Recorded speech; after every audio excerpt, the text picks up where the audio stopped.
Pounding footsteps. Voices. Ragged breaths. Heartbeats. The instant I return to consciousness, I am assaulted by the all-too-familiar cacophony of nonsense garbage forcing its way into my ears and to the forefront of my attention. I keep my eyes firmly shut, my breathing quiet and even, as I set about the process of consciously sorting through the overwhelming intake of information. I slowly let it pass over me, returning my panicked brain to a semblance of working order. It doesn't have to be all at once. Filter, filter, filter. Important sounds, my heartbeat, multiple synchronized heartbeats from some kind of non-human creature, the mutterings of what sounds like medical jargon, the general shape and layout of the room I'm in and the cot I'm laying on. Next comes smell. My nose wrinkles and I wish I could just plug it, but that only kicks the problem down the road. Still, the scents here are particularly unpalatable, both sterile and sick. Blood, alcohol, sweat, that gross nutrient slurry biomancers like to shove in people. Filter, filter, filter. I'm in a hospital. Which I suppose makes sense. I didn't expect to wake up at all after getting bitten in half, but if I'm going to wake up anywhere it's certainly going to be a hospital. Blessedly, I feel next to nothing from my sense of touch, so I'm probably doped up on painkillers. That's nice. I like painkillers. Finally, I open my eyes, and while I spend a brief moment being overwhelmed by sight, one of the first things that catches my attention immediately straightens my thoughts in order. Looking back down at me, with a pleasant smile on her lips, is First Lady Penelope Vesuvius. "Oh good," she says, "you're awake. Name please." "Templar Jelisaveta," I grunt in answer. She nods, glancing down at a pile of notes that she's carrying. "Birthday?" she asks. Giant's thumb, 27 years, I say automatically. "And how many fingers am I holding up?" she asks, holding 3 fingers up in front of me and 2 behind her back. "3, I tell her. "Well, congratulations on surviving," First Lady Vesuvius tells me, grinning like a watcher-damned vampire bat with those crazy canines of hers. "I'm happy to report you are no longer in any immediate danger of losing your life, and I expect a full recovery within 3 days. 3 days. I very literally lost an arm and a leg. I don't have any feeling in my body, but I attempt to flex my missing bits and underneath the covers of my cot I see them move. Ugh, wool blankets. I am extra happy my whole body is numb right now. How long have I been out?" I ask. 12 days, the true lady answers, although 11 of those were merely your squad transporting you from the forest to this facility. Your team managed to stop the bleeding, and I volunteered to take your case from there. I can't help it, I'm a bit incredulous. Are you seriously saying that you regenerated my limbs in a day? Of course not, she answers, smugness creeping into her tone. The basic structure is there, but I still need to perfect the detail work. I wouldn't recommend walking on your new foot quite yet. And make sure you hold and drink this with your old hand.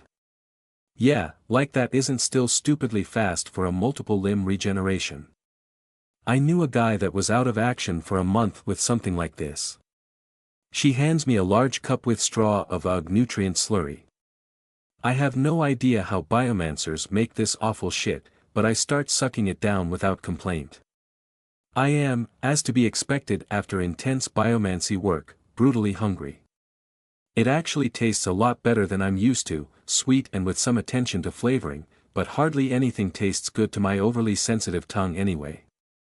After I slurp down enough of the disgusting slop that I judge I'll just make myself uncomfortable drinking more, I decide to bluntly come out and ask. They say Vesuvius is pretty even-tempered for someone with enough screws loose to give themselves lizard eyes, and I'm not really one to beat around the bush. With respect, First Lady, why are you treating me? I often do work for the Templars, she answers smoothly. You are, after all, the most effective force we possess against the Vrothizo threat. I consider it no less than my national duty to assist. What a very politically minded answer.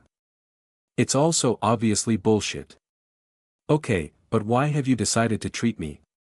I ask. She laughs at that, and I think it's actually genuine. The muscles in her shoulders just unclench the tiniest bit, the deliberacy of her actions lightening for that single moment. The talent in your file, she says, tapping the papers she has in front of her. I try not to twitch as her fingernail makes a permanent mark, imperceptible to everyone but me. It's listed as natural biomancy, and described as enhanced senses. That's accurate, ma'am, I say. I couldn't rightly tell you if the classification of biomancy is accurate or just a random guess, though. I have no control over it. From my perspective, I just started to randomly see and hear things differently when I was 14. And isn't that an understatement? I nearly went certifiably insane after my talent manifested.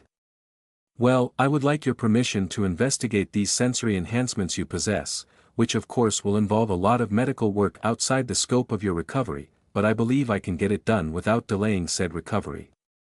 Permission granted, I answer immediately. The next few days are mostly uneventful for me, except for the part where she grabs one of my eyeballs and starts yanking it around. I'm going to have nightmares about that for a good long while. Other than that though, I've just been sitting around being bored in bed while getting a bunch of spells cast on me.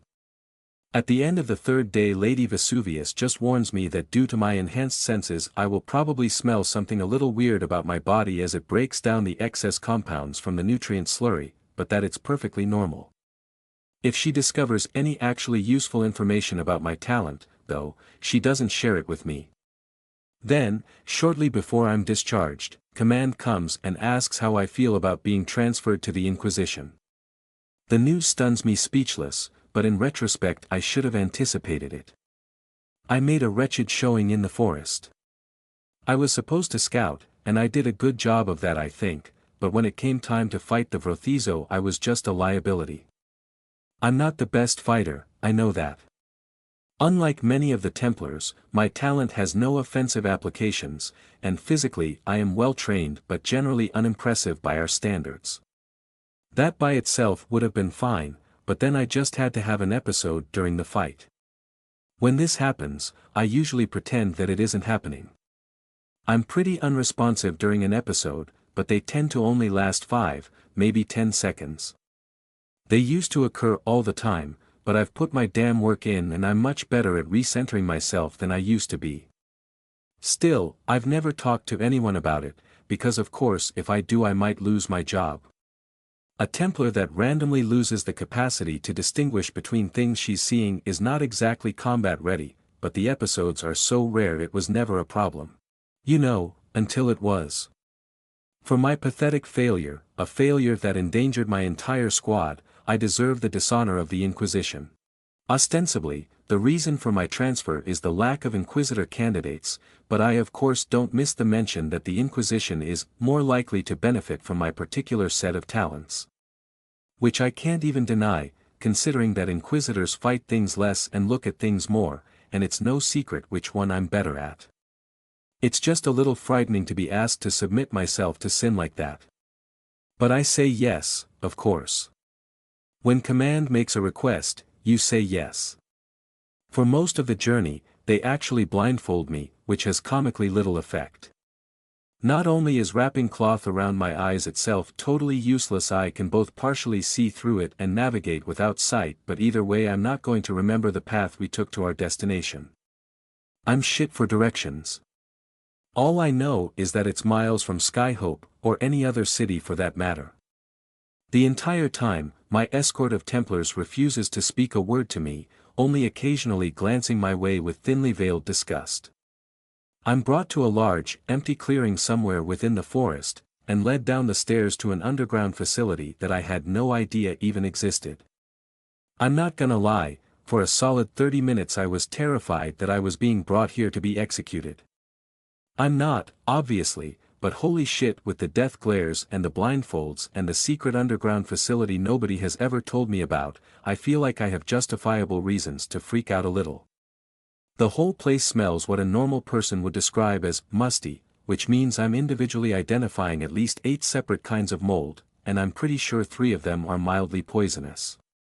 I'm ushered into a small room before my blindfold is finally taken off, and sitting in front of me at a large desk is a man wearing Inquisitor captain armor, minus the helmet.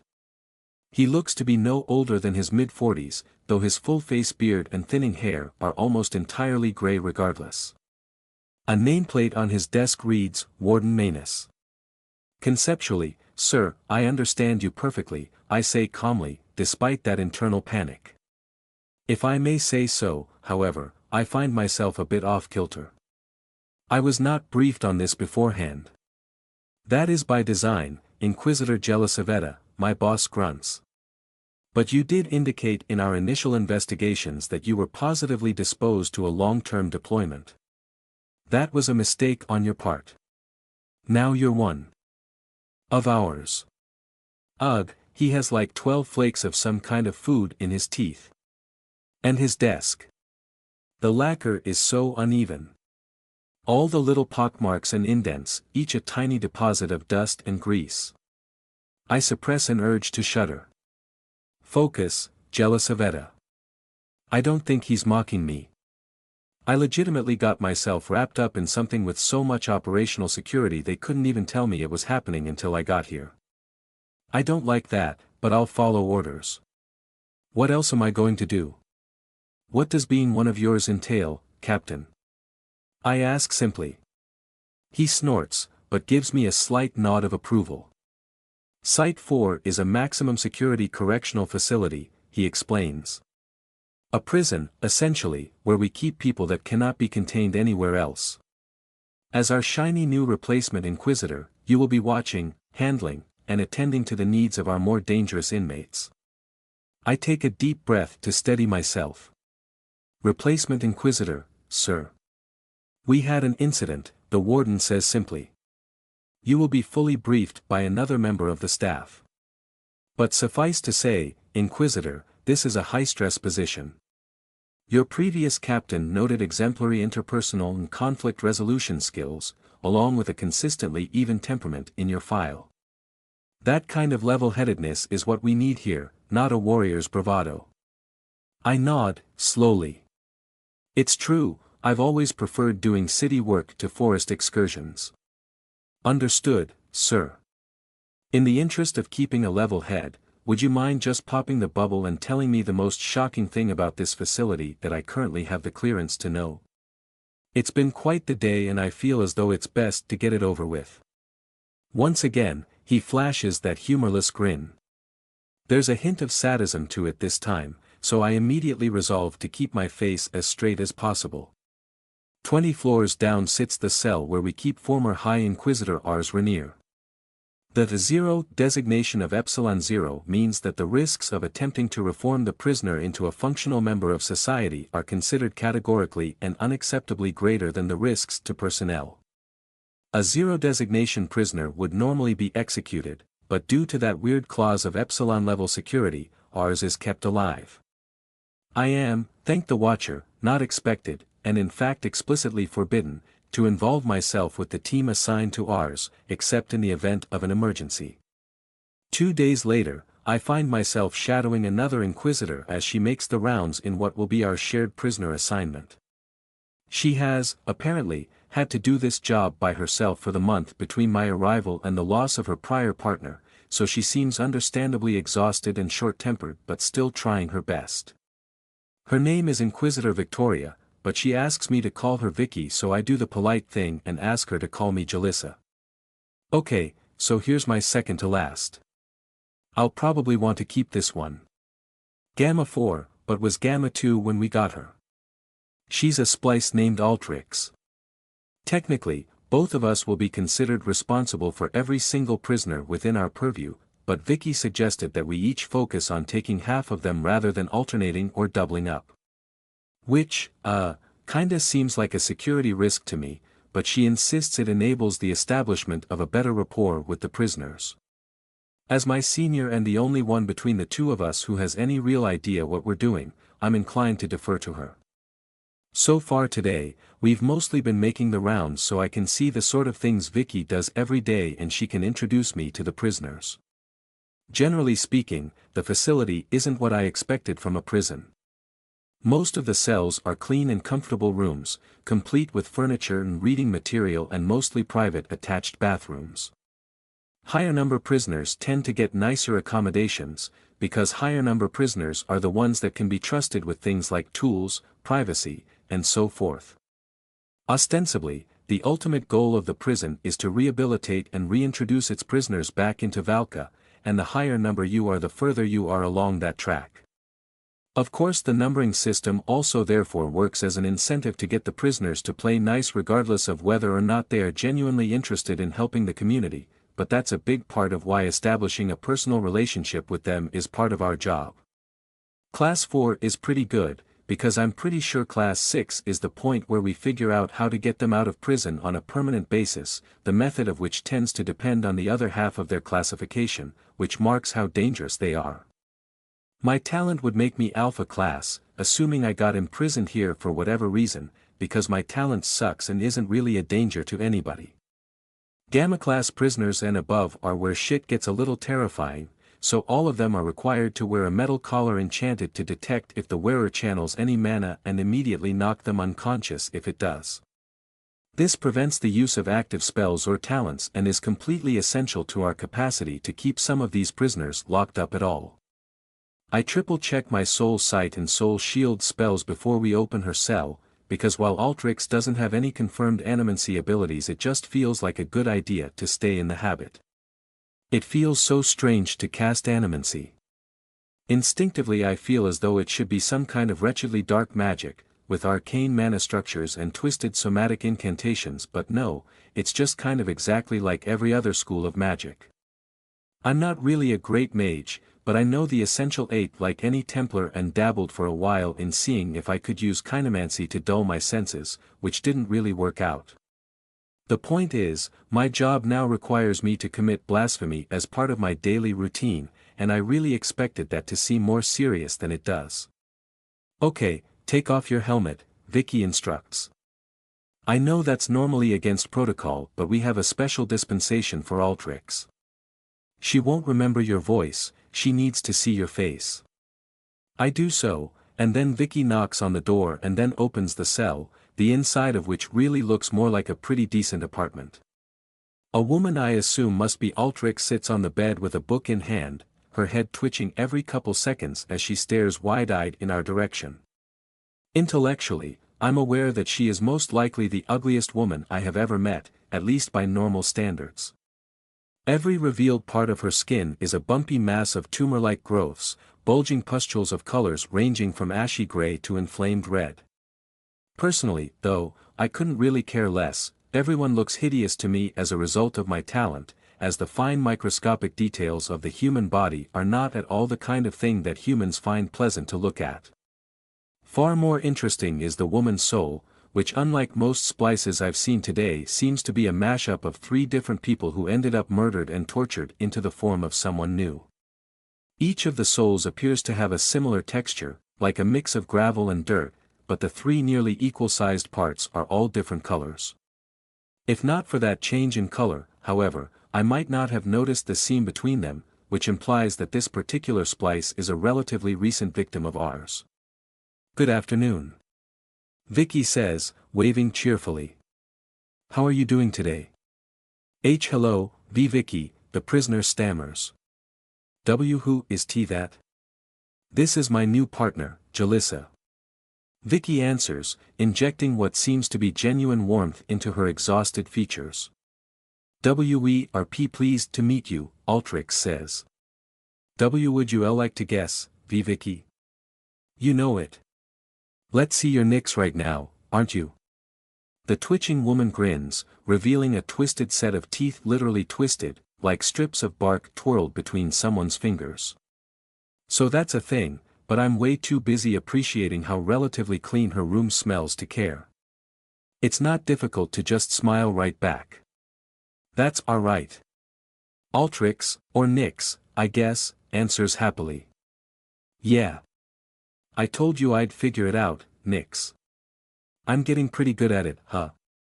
Why yes, the splice nods. We appreciate it. But why your partner looks confused? Well, I figured I should ask if you wanted to tell her or not. Nyx frowns. And not much to tell, she says hesitantly. We are 3. Sometimes, 1L leads. Sometimes, we are T together. May call all of us Altrix. But we have our own N names, too. I nod. I think I get it. The soul kinda gives the basic idea away. There's no way I'm going to be able to tell them apart like Vicky does unless I interact with her a lot, though. So in that case, would you prefer I ask who you are, or simply call you Altrix? I ask. The smile returns, this time even wider. Ask, please, she answers, and I resolve to do so. Of course, I have no idea how much I will be seeing the woman if Vicky splits our duties the way she proposed, but it's an easy enough concession to remember. Introductions established, we set on to the main purpose of our duties. First, of course, we ask if she's feeling okay, if there's anything she needs, if there are any problems with her room and so on. I feel like a landlord, going door to door and asking all her tenants if the roof is leaking, except in our case the tenants are all dangerous enough to pose a threat to society. But, for a lot of them it's entirely not their fault. They were just born this way, or in the case of Nyx/Altrix, made this way. I can relate to that, kind of. Even if my talent isn't dangerous, it's certainly not one I asked for. Altrix apparently still struggles with hers from time to time. And it's a gamble on whether or not she immediately passes out when someone enters her room as a result of the caller detecting her trying to cast on someone. Which would, kill them, but I try not to hold it against her. In fact, during my visit, she was really kind of fun. Nyx pulled out a board game and we spent about half an hour playing it. I got my ass kicked, before Vicky declared that we have to move on to the next prisoner on our list. Not that she called them prisoners in front of Nyx. Isn't she just an absolute sweetheart? Vicky asks me after we lock Nyx back up.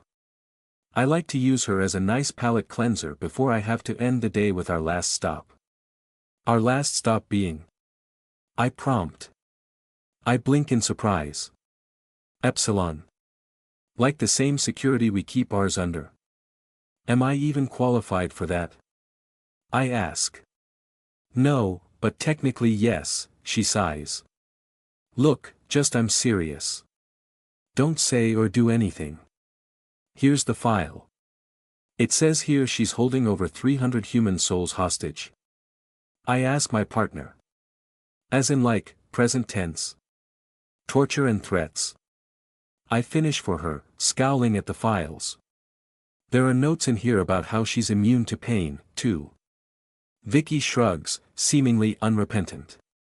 The woman's face is hard, boiling with a hidden fury. We should have just killed her months ago, but command says no. Apparently they're afraid it'll make things worse. Well. I guess it's time to meet the prisoner who killed my predecessor. Even the outside of the Epsilon-class prisoner's cell is different enough from every other to set me even further on edge.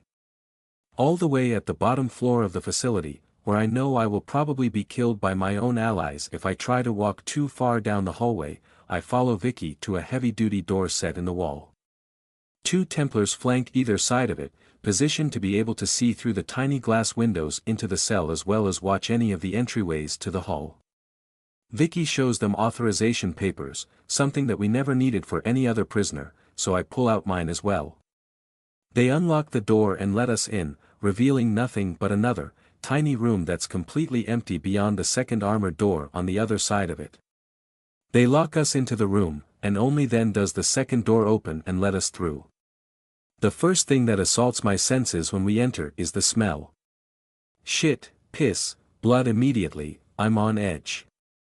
Something is wrong here, and I look around for it. There were other Class 1 prisoners I visited today, so to some extent I expected sparse accommodations. The bed and the toilet are both in full view of the windows, in the same room. There are no books, games, or other pleasantries for the prisoner to bide her time with. Unlike other Class 1 accommodations, the entire room is padded to prevent injury. The worst part about this soft, cloth environment is that it allows new and exciting molds to grow, mixing with the bloody fecal smell into a truly putrid combination. I also hate the way it reflects sound, from the muffling walls to the one-way sonic enchantment on the windows. The entire room is a constant irritant to my echolocation. It's a fairly large room, about 20 feet in diameter, though splitting the room in half is a line painted onto the ground. No objects are on our side of it. It's a horribly mute cell, enchanted so that no sound or light gets in from the outside. The windows just appear black, light coming from a non-permanent inscribed metamancy enchantment on our side of the room. Using a metal enchantment for light would be a bit of a waste, and I suspect that there is enough metal in the design of this facility that it's dangerously pushing the limits of perception event risk. And then there's the prisoner herself. I'm not in the habit of paying much attention to people's souls yet, since Watcher knows I don't need yet another addition to my delicate sensorium, but it's impossible not to look at this girl and see souls. They are everywhere, from her forehead to her toes, stuffed in every inch of her body. Every texture, every color, they crowd inside her, lying inert as they wait in vain for their God-given promise of the Watcher's embrace. It's a chilling sight, but one soul clearly stands above the rest, a brilliant blue cat's eye, from which extrudes a bright spiderweb of energy all throughout the already crowded body. Thick tentacles, not unlike those of my own god, grow from the core as well, though they rest motionlessly. Her physical body does the same, and when I make an effort to focus on it instead of the many souls inside, it paints a much different story. In the physical world, I don't see a dangerous, monstrous blasphemer but a sleeping, injured girl.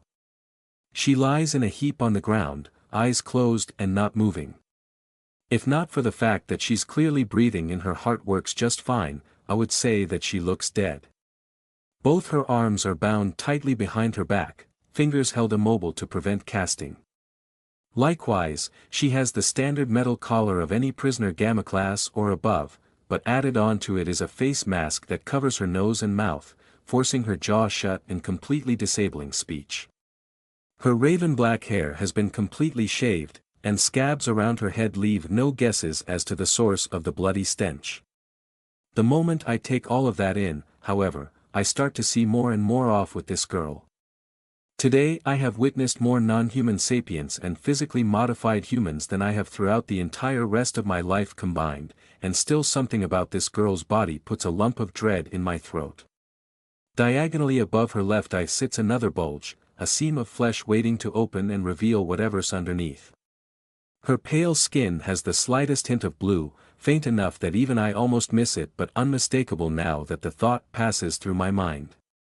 And the sleeve of her right arm bulges in odd ways, as if there was a snake curled around her bicep, one that's also filled with souls. In aggregate, the girl is just human enough to make every non-human part that much more disturbing.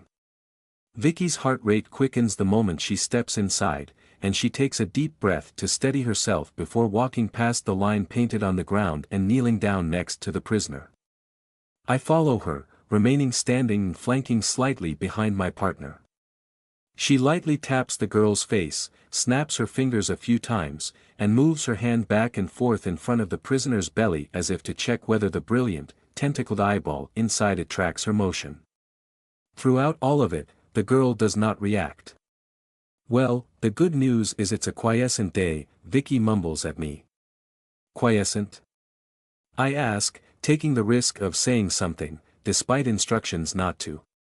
She's not responding to anything, Vicky answers, taking my pseudo-insubordination in stride. She isn't actually my boss and can't tell me what to do, but she is way more experienced and probably has justifiable reasons to prohibit me from speaking. This happens from time to time, it usually lasts a couple days. We have a prisoner that just randomly drops into a short-term coma, and nobody thinks this is a problem. I respond, a bit incredulously. Vicky shrugs. The biomancers can't find the reason for it, and she doesn't answer when we ask. But she doesn't really do anything while this happens, so no, it's not a problem. Frankly, it makes my job way easier. I promise you, this is what a good day looks like. I nod and return to keeping my mouth shut. Vicky, meanwhile, sits the prisoner up and pulls her pants off, underwear and all. The stench of feces in the room immediately multiplies, and I very nearly have an episode as it overwhelms my senses. The prisoner has, apparently, crapped in her own trousers during her quiescent state, and I'm instructed to assist with gathering water, cloth, and a spare change of clothes while Vicky cleans her up. After that's all taken care of, Vicky undoes the mask over the prisoner's face using a key and guides me through shoving a feeding tube down her throat, down which we pour a modest amount of water and some biomancer nutrient goop, since it's liquid enough to make the journey. Right when we take out the tube, however, I get the scare of my life when the girl's eyes flash open. All three of them, and I'm not referring to the eye-like core of her soul. That odd flesh seam next to her temple opens as well, revealing an extra eye that stares my way even as the normal pair lock onto Vicky. Immediately, the soul tentacles around the prisoner's core rear up like furious cobras. Instinctively, I leap backwards, but my senior inquisitor stays right where she is. Vita, Vicky says calmly. Put those away, please. The next thing I know the spiritual tentacles are gone, as if they had never been there. Vita doesn't move an inch from her spot on the floor, leaned up against the back wall of the room in the same position we had her to help force food into her stomach. Vicky glances at me, her helmeted head turning meaningfully my way. I nod. There was a bit of leniency before when the prisoner wasn't responsive, but now I'm expected to follow my senior's instructions, say and do nothing. This is easily one of the most dangerous prisoners in Site 4, and I need to be absolutely sure I don't screw something up. I approach again, standing at the ready behind and to the side of my partner. I'm glad to see you up so soon, Vicky says politely. Liar, Vita flatly accuses. The girl's voice is hoarse with misuse and bland to the point of inflectionless. Vicky sighs through her nose, but presses on. Are you going to be cooperative today? Can we have a conversation, or is this just going to be a waste of my time? Vita's eyes unfocus, whatever she has in her sleeve squirming restlessly. We can talk. She says. Congratulations, by the way. On what? Vicky asks, confused. My new partner. This is Inquisitor Jelisaveta, by the way. No, not her, Vita dismisses. Congratulations on your pregnancy. The room goes silent. I can smell the panic on my partner, sweat congealing underneath her armor as her heart rate rises. Excuse me. I see the first hint of emotion on the prisoner's face as her lips quirk up in a mocking grin. Victoria, you can't be that stupid, the Epsilon class laughs. Your period was supposed to be 2 weeks ago, you know that. Okay, more than I needed to know really, but now I'm stuck trying to think through all the ways the prisoner could know that. I'm starting to get a bit nervous, and Vicky seems even more chilled. Vita, I don't really think discussing my personal life is conducive to. Oh, I think it's pretty conducive to my situation, Vita sneers. It's only fair to your new partner that she knows you might need to take maternity leave because you like getting done raw in the locker room. Not that you should keep it. I hear my partner shaking underneath her armor, ever so slightly. You are on thin ice, prisoner, she says evenly. Vicky's fists clench. Don't speak of him, she spits. Literally, in fact. I hear some of the droplets hit the inside of her helmet. A crack rings out in the cell as Vicky smashes her armored elbow into the side of Vita's head. We're done here, she growls. You do not get to talk about the man you murdered like you knew him. The prisoner just laughs in my partner's face. I know more about him than you ever will, and you know it. Something snaps in my partner and her fist raises back. I keep my body firmly still as Vicky starts hitting the prisoner over and over, furiously smashing her gauntlets into Vita's face, who only responds with more laughter. The girl just sits there and takes it, receiving nothing but superficial cuts and bruises against pounding blows that would probably knock me straight unconscious. I'm horrified, standing silently to the side as I follow my instructions anyway, saying and doing nothing as my partner violently beats a girl half her weight. I told you, Nora, the prisoner cackles. Hypocrites. Violent hypocrites, all of them. As she says those words, her brilliant sapphire soul points its pupil in my direction, the blows still raining down. I don't know who Nora is, but it's easy to tell one thing about those words. This is bait. I know it's bait. But she's also right. Standing back and watching is no better than punching this prisoner myself. Stepping forward, I catch Vicky's arm as she pulls it back for another blow. She twists her head my way, breathing hard. Crying, a little, behind her helmet.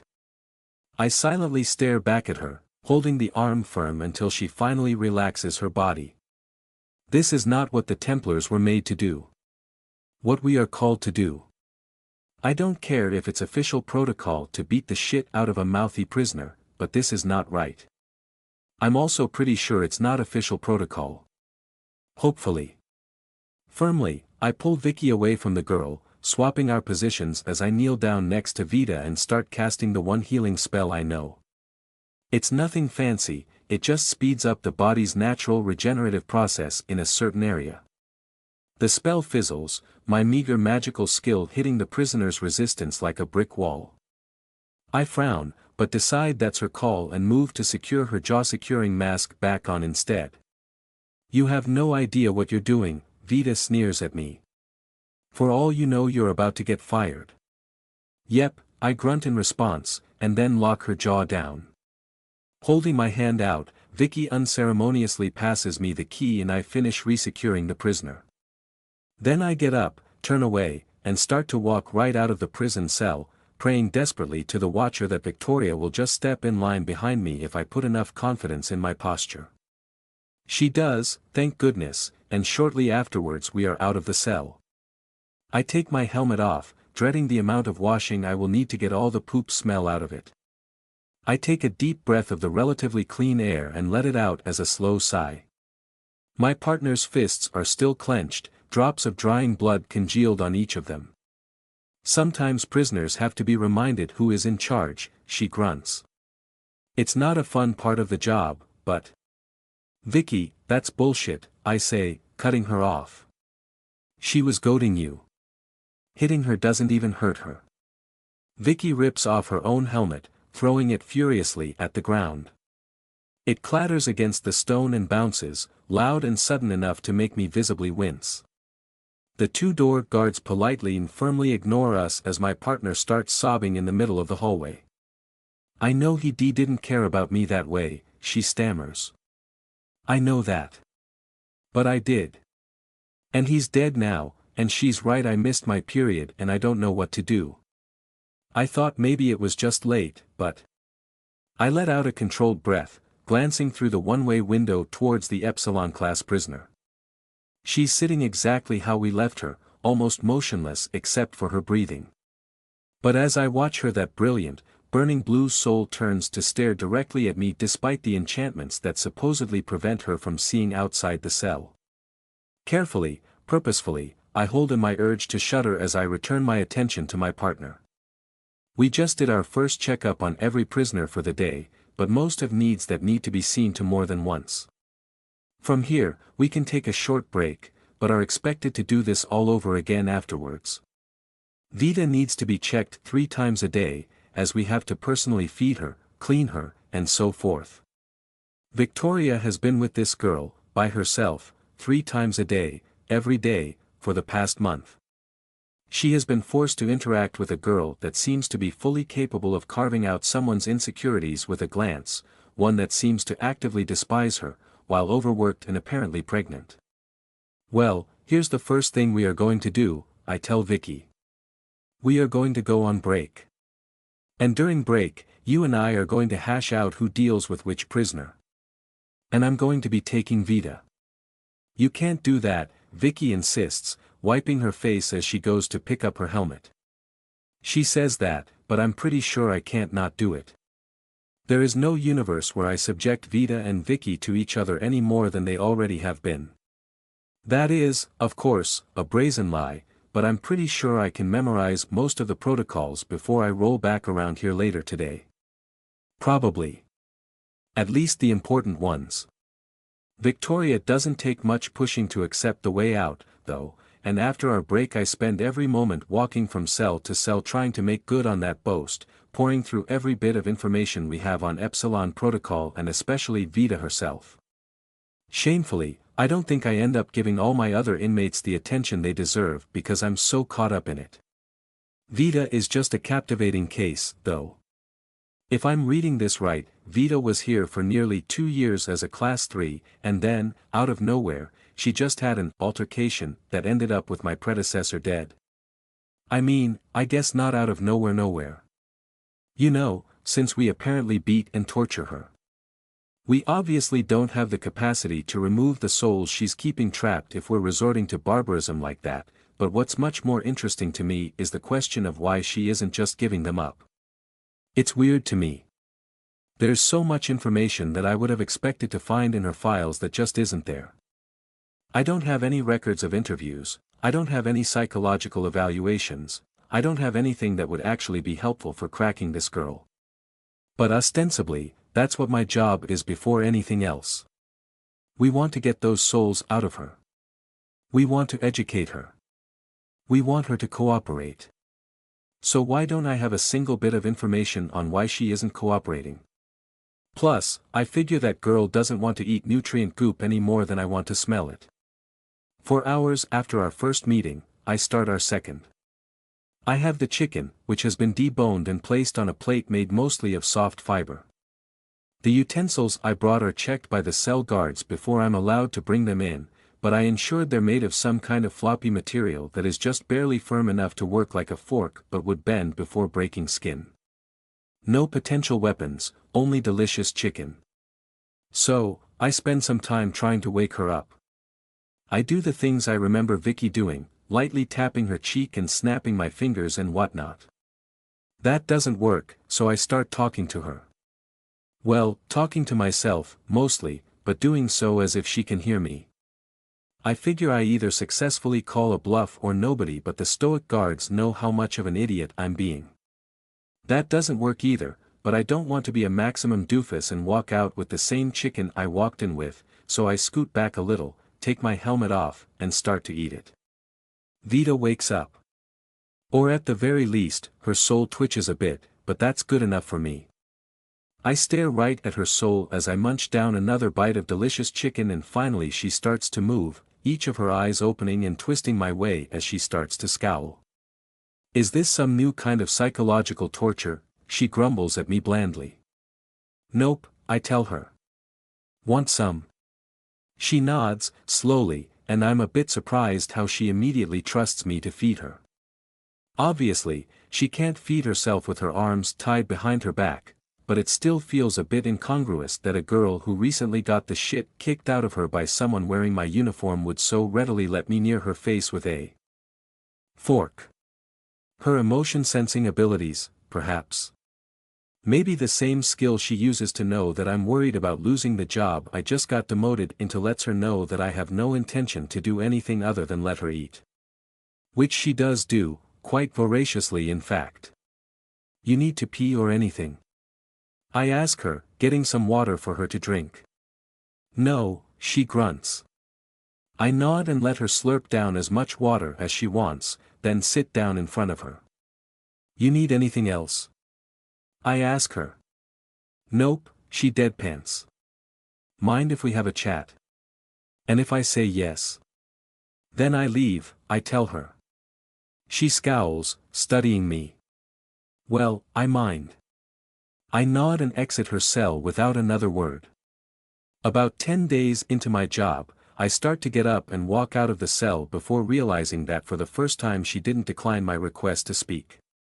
Wait, did I hear you right? I ask her. You tell me, she grunts. You're like, the opposite of death. I frown. Okay, first question then, how do you know that? I've never talked about my talent. It's not really that hard to figure out, Vita dismisses. Your soul is full of sensory elements and you're constantly reacting to even the slightest movements. Wait, seriously? Sensory elements? Now that I think about it, I guess I get the impression of smells, sounds, feelings, and so on when I look at my soul, even though it doesn't actually have those things. Is she saying that hints at my talent? That would make a lot of sense actually, but mostly I kind of take offense to the idea that I react to small movements. I feel like I'm really good at not visibly reacting to all the bullshit my talent detects. I guess I'm going to have to get better at that. I am, in fact, making quite a valiant effort to ignore the frankly disgusting sound of Vita swishing her own saliva around inside her mouth, and she's smirking at me. This is entirely on purpose, isn't it? You react on the inside, Vita clarifies, apparently picking up on my train of thought there. Possible cognomancy, my ass. You can read minds, I conclude. She shrugs. I told you people know before and I say no again now. Your soul just reacts to things, it shows your emotions. If you actually pay attention, you can probably figure it out too. I nod slowly, trying to decide how much I believe that. I guess for now I will take it at face value, if only because dismissing trust this early on in the conversation would just be stabbing myself in the foot. It's generally safe to assume that I haven't been told much of anything that you have told my coworkers, I tell her. Apologies if I ask you to repeat yourself. She snorts. You're weirdly sincere, Vita comments. Being sincere probably shouldn't be weird, I muse, but I guess it is a lot of the time, isn't it? I tend to get a lot of bullshit lip service considering how much blasphemy I'm being accused of. Yeah, Vita agrees. Well, that's a segue if I've ever heard one. Speaking of, I say, why do it? Like, what's with the soul collection? The three-eyed girl sneers derisively, and for the first time I see her shakily start to stand up. She's bad at it, worryingly so. If I didn't get the impression that she's standing up to make a point, I would absolutely be trying to help her. She reminds me of a puppet, lifted by strings and jerking upright as if she's forgotten how. She stumbles, catching herself on the wall as she lifts to her full height, which happens to be barely 5 foot even. I nod slowly as her tirade ends, which doesn't seem to be the reaction she's looking for, but oh well, I'm here to feed her chicken, not reactions. Still, her claim is interesting. Assuming she really believes this again, because I have no incentive to not take her at face value here, I can see that being something she won't flinch on. If she believes that she's protecting the soul of a loved one from some kind of giant monster, well, I'd probably endure prison too. So where do I go from here? I guess I should poke at the theory and see if there's anywhere it falls apart. So you've seen the Mistwatcher's soul, and you've seen it eat the souls it collects. But do you have any reason to believe that eating the souls isn't just the method by which they get sent to the afterlife? Vita rolls the extra eye on her face, the others unfocusing as she plops back down to the ground. This is pointless, she grumbles. You don't believe me at all. I raise an eyebrow at her. Is it not expected that I don't drop 27 years of belief after hearing a few sentences? I ask. Like no, of course I don't believe you, but that doesn't mean I'm not interested in what you have to say. You mean it? I ask her. Because you know I'll leave if you want me to. She doesn't respond, which I interpret as tacit permission to continue sitting here. She goes back to being expressionless and limp, but I've learned a better way to figure out if she's paying attention to me is to watch her tentacles or her big cat-eye soul. She's still twitching and moving around a bit on the spiritual front, so I figure she's thinking about it. Are you sure that breaking the soul isn't the very thing that releases them to the afterlife, then? I wonder. Like, I'm new to all this being an animancer stuff, I'll grant you, but that seems. Splices, whites, Vita snaps, cutting me off. If breaking a soul in half released the person inside it rather than just breaking that person in half, you couldn't make 2 splices out of 1 soul, which is a thing you know is possible because there are a bunch of them that you talked to earlier today. Splices are a product of animancy, I counter, which is explicitly forbidden because it can do things like alter the natural order. Sure is weird that natural undead are a thing then. It's almost like they're created when the Mistwatcher carelessly smashes a bunch of souls because it doesn't give a shit about them as anything other than food. But, well, that's a death threat. I'm going to not mention that on the report, I think. It wouldn't really do my position any good. Sorry, I say, raising my hands in a placating gesture. I promise, I'm just talking. I absolutely don't expect to convince you over one conversation, or necessarily even at all. I'm just trying to get a better idea of who you are. So that you can convince me, Vita finishes derisively. Just save yourself the time and effort, Inquisitor. I frown. You know, if you manage to convince me, I'd consider that a win too. I mean, I'm not gonna lie, I find that really hard to believe, and I get that you're probably tired of arguing about it, especially since it's the whole reason you're locked up down here and you think it's a bunch of bullshit. I know that must feel unfair. But you can tell I'm genuine, right? I'm not some unflappable rock. Again, Vita doesn't respond at first, but I can see she's thinking. I give her as much time as she needs. This is my last stop for the day, so any extra time I spend here is just eating into free time I don't really use for much anyway. Believe it or not, there aren't a whole lot of fun activities to pursue inside the maximum security correctional facility. Okay, Vita says. How about this? Think for a moment about what it means if I'm right versus what it means if I'm wrong. I'm not sure I follow, I tell her. She lets out an annoyed huff. Okay, I concede. I would argue you're severely underselling the inherent issues with preventing souls from passing to the afterlife, but overall that's a reasonable assessment of the risks. Sure, fine, she grunts. Now think about what happens if I'm right. If that's true, everybody that has been dying is reduced to oblivion. We could have an afterlife, but you are not sending anyone there. That's what scares me, Inquisitor. There's literally oblivion at stake, but it's like you would rather risk hurting everyone in the world than be wrong. I listen to that, frowning in thought. Of course, the obvious answer is to point out that if we're right but people stop believing it, it hurts everyone because failing to follow the teachings of the Mistwatcher just condemns people to suffer in the afterlife until they learn the lessons they, by all rights, already should have learned. But that's not really equivalent to oblivion, and I sense this is the precise sort of back and forth that will just frustrate her. I nod and resolve to genuinely think about it, hoping that we'll start mending the bridges my partner and predecessor have apparently worked so hard to burn. I try to think of something to change the topic to in the meantime, but to my surprise Vita beats me to it. Souls aren't necessary for life, she says out of the blue. Like I know trees and stuff don't have them, but I've seen animals move around without a soul, too. I blink, a bit surprised at hearing that come out of nowhere, but decide to roll with it. I know that, actually, I tell her. Or at least I assumed. You did? Vita asks, her tone bland but her attention captivated enough for her eyes to actually look my way. Yep, I say. When bugs get small enough, the Mistwatcher doesn't put souls in them. I guess most people don't really notice, but it's pretty obvious to me.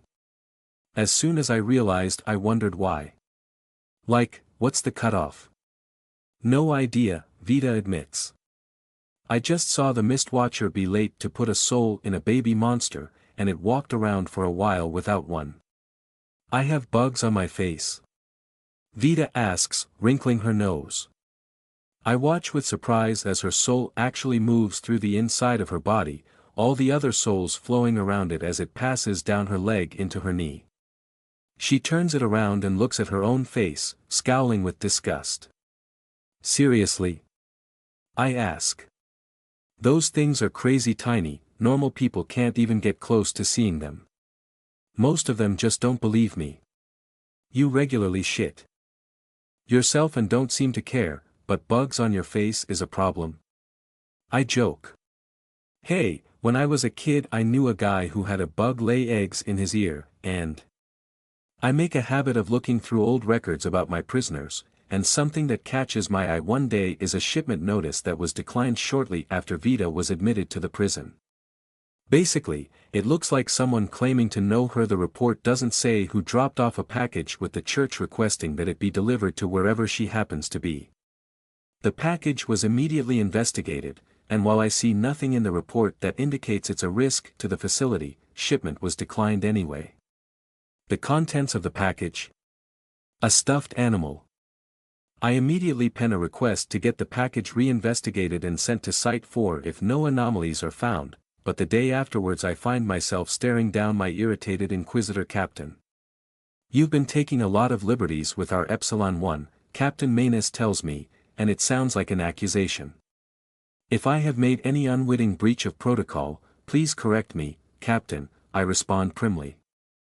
"No, you haven't," he answers, which immediately feels like a load off my shoulders because I was legitimately unsure if that was true. "But you have been spending the vast majority of your time with a single prisoner, one suspected of cognomancy. Given your recent requests, I'm afraid I have to put you in decontamination." "Decontamination, sir?" I ask. "I'm afraid I don't know what that is." He nods. "If all goes well, you still won't. May you be in the Watcher's good graces, Inquisitor." Flustered and confused, I report to my superior's office as instructed. Manus is inside, reading through paperwork that he doesn't bother to look up from when I arrive. "You passed and your shipping request is granted," he grunts. "Go find Inquisitor Victoria, she's been covering for you these past 3 days." Dismissed. I walk out of his office in a daze. Why is my life always like this? Full plate armor is really, really uncomfortable. I do have to admit that it's a much better disguise than a robe and a mask, though. Apparently, there's a uniform for Templar trainees, which High Templar Galdrick described as just like a normal Templar uniform, but significantly worse. Except that, instead of significantly worse, she actually said a bad word. Still, I can see how the description is accurate. It's exactly the same style as normal Templar armor, except made out of substantially lower quality chitin and devoid of any dyes or ornamentation, so the whole thing is a dull brown color. "I thought the church welcomes everyone?" I asked her hesitantly. "We do," Galdra grunted. "But while the church welcomes everyone, the public does not. It's optics, you understand. Thousands of people know someone that has been lost because of Rothizo. So you're not a Rothizo anymore. When you're with us, you're a Templar. Nothing less." Those words have been echoing in my mind for the entire trip. I'm not a Rothizo anymore. I'm a Templar. It's more than I deserve, but I will do everything I can to be worthy of it. Speaking of the trip, overall it has been a weird mixture of boring and stressful. Only 2 people know what I am, High Templar Galdra Carthala, and Templar Captain Dassel. Everyone else thinks I'm just some human trainee, treating me with a comfortable camaraderie that I have no real idea how to react to. Captain Dassel encourages me to talk to the others as long as I don't reveal myself, but doesn't speak with me much personally. Most of the time, I'm just sitting alone, which is both familiar and terrifying.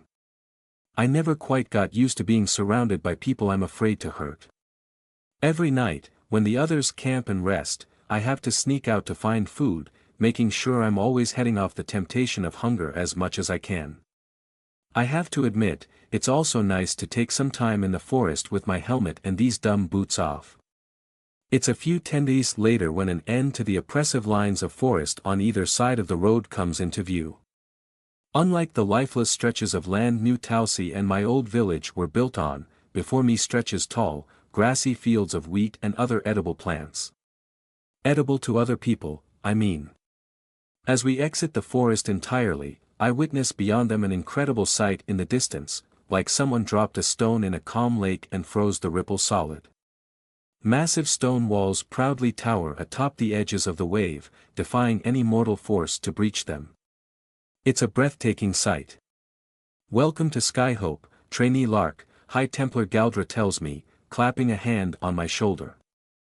Thank you, High Templar, I stammer back. Our caravan ascends up the hill towards the walls, stopping at a gate where armored humans chat with and check up on the contents of all the goods. Other humans cast spells on everyone before letting them inside, and Galdra has to show them a significant chunk of paperwork before I'm allowed in without being tested. What was all that? I ask once we are through the checkpoint. Normally, everyone needs to be checked for parasites before they're allowed inside, but since we are keeping you as a secret for now, all of your biomancy work is going to be done somewhere a little more private, the High Templar explains. Sure enough, she leads me away from the rest of the Templars, walking us down a different street. Templar Captain Dassel follows behind us silently.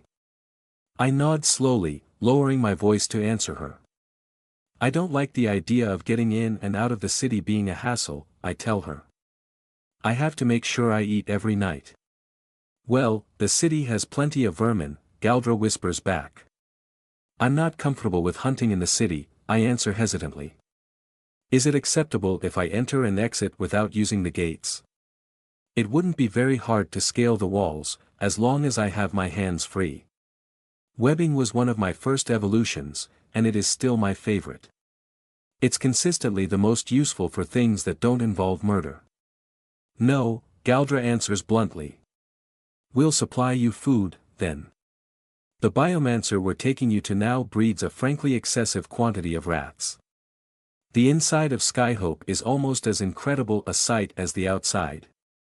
The circular city curves downwards, the buildings lining the streets telling quite the story. The outside of the city is mostly old stone, mossy and cracked, whereas the closer to the center I look the more the buildings are made out of wood, many of them constructed shoddily on top of gravel-like foundations. Construction is everywhere, but the city seems all the more alive for it. In the very center, a massive hole gapes in the ground, brown waters draining down it while surprisingly green growths emerge from within. I've never seen a city anywhere near this big, I comment. Galdra snorts. Well, it is the capital. It used to look a lot better before some idiot pissed off God, but it is what it is. At least people finally got their heads out of their asses about wood construction. Wood construction? I ask. Oh, I say. Well, did she? Yep, Galdra confirms. Well, that's good. I hedge. She sounds like a very resourceful person. Galdra barks out a laugh. Well, you can tell her so yourself. Here we are. We stop in front of a massive wooden structure, surrounded on all sides by tall fences. The building is 2 stories tall, longer and wider than any other I've ever seen before. Other than size, however, it doesn't really look very impressive, the whole thing is just a huge rectangle, devoid of embellishments or decorations. 2 heavily armed guards flank the gate, and after a brief conversation with Galdra one of them briefly heads inside before returning and waving us in to follow. The interior of the building is even more austere, only narrow hallways with the occasional locked door visible between entering and our ultimate destination. I can smell all kinds of creatures within, however, many of which I'm pretty sure are monsters from the forest. Finally, we are ushered into a room with actual furniture, namely a couple of chairs and a long table, as well as a small cart loaded with tools that I have never seen before. The guard leaves Galdra, Dassel, and I inside, and it is only a couple short minutes later that we are joined by a woman who smells worryingly familiar. Despite everything that's so very different about her, the yellow eyes, the sharper fangs, the far heavier, far more tempting scent of power pervading her body, she is unmistakably Penelope, one of the hunters I tried to kill 2 years ago. Welcome back, Galdra, the woman greets, flashing a smile at all of us as she enters the room and locks the door behind her. Did everything go well? Not too many casualties, but we ran out of herbicide before we could complete all of the secondary roads, the High Templar grunts. Unfortunate, but not entirely unexpected, Penelope answers, nodding in acknowledgement. So, what can I do for you today? It's rare to be called upon by a High Templar personally. Oh, I promise you are going to love this, Galdra says with the most drippingly malicious twinge of sarcasm I have ever heard. But first, of course, I have to inform you that this is restricted information. The king will be receiving a report, of course, but we're keeping this out of the public eye. I think you will agree as to why. Well, color me intrigued, Penelope answers pleasantly. Of course, you have my discretion. I assume the situation has to do with this trainee here. It does. Galdra says happily. Trainee Lark. Remove your helmet, if you please. A lump of terror forms in my throat, but I do as I'm told. I shift uncomfortably, ears pressed flat against the top of my head as Penelope's expression moves from surprise to realization to well-worn irritation. Watch her, damn it, Vita, the First Lady groans. I flick my left ear, that monster's name reminding me of the pain where she cut it off before ripping out my teeth. Galdra busts out laughing as Penelope paces around me, scowling. All right, you win, Galdra. I know. I claim this commoner for my house. Galdra mocks in a faux fancy tone. I'm Miss Baby Vesuvius and I know more about perception events than the Templars. Nothing could possibly go wrong. Thank you, Galdra, I get it, Penelope groans. You were right, I was young and foolish, I should have listened to you. Oh, yes, Galdra fake moans. Say that again. Templar Dassel loudly clears his throat, and levity vanishes from the room again. I wish I knew what they were talking about, but I just feel overwhelmed. Vita. I have a lot of mixed feelings about Vita. Penelope finishes circling me and scowls, freezing me under her gaze. So what do you want me to do with it, exactly, she asks. Do what you normally do, Galdra says dismissively.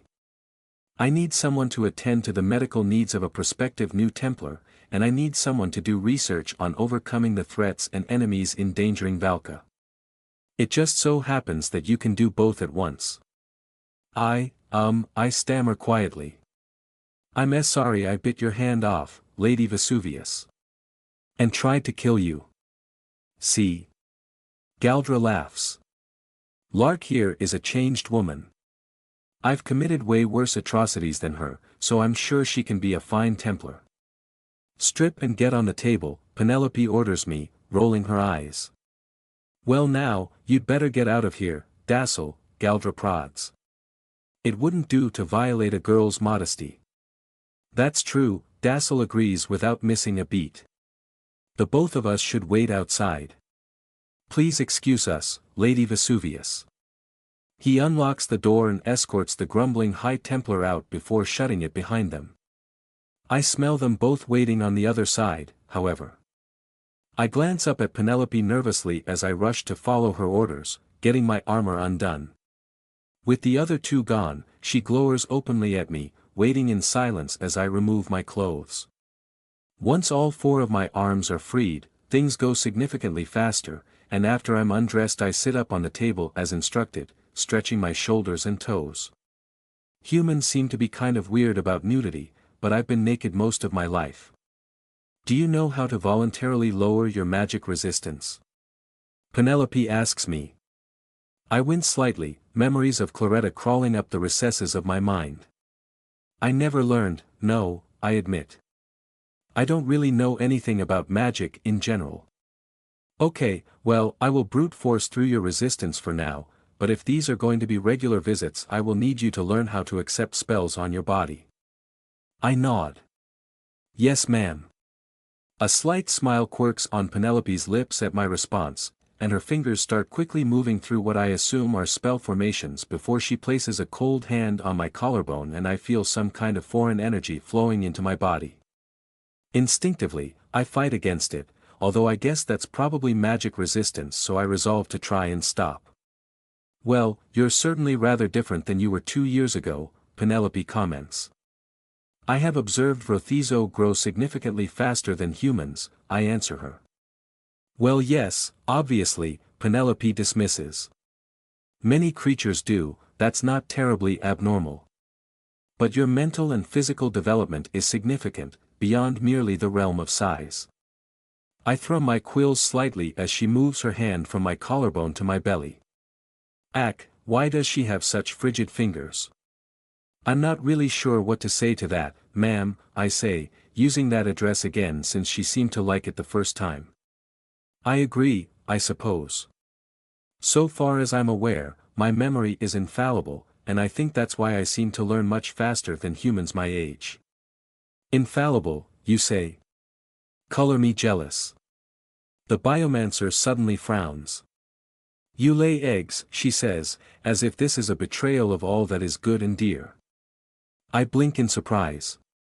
No ma'am. Or, at least I haven't yet.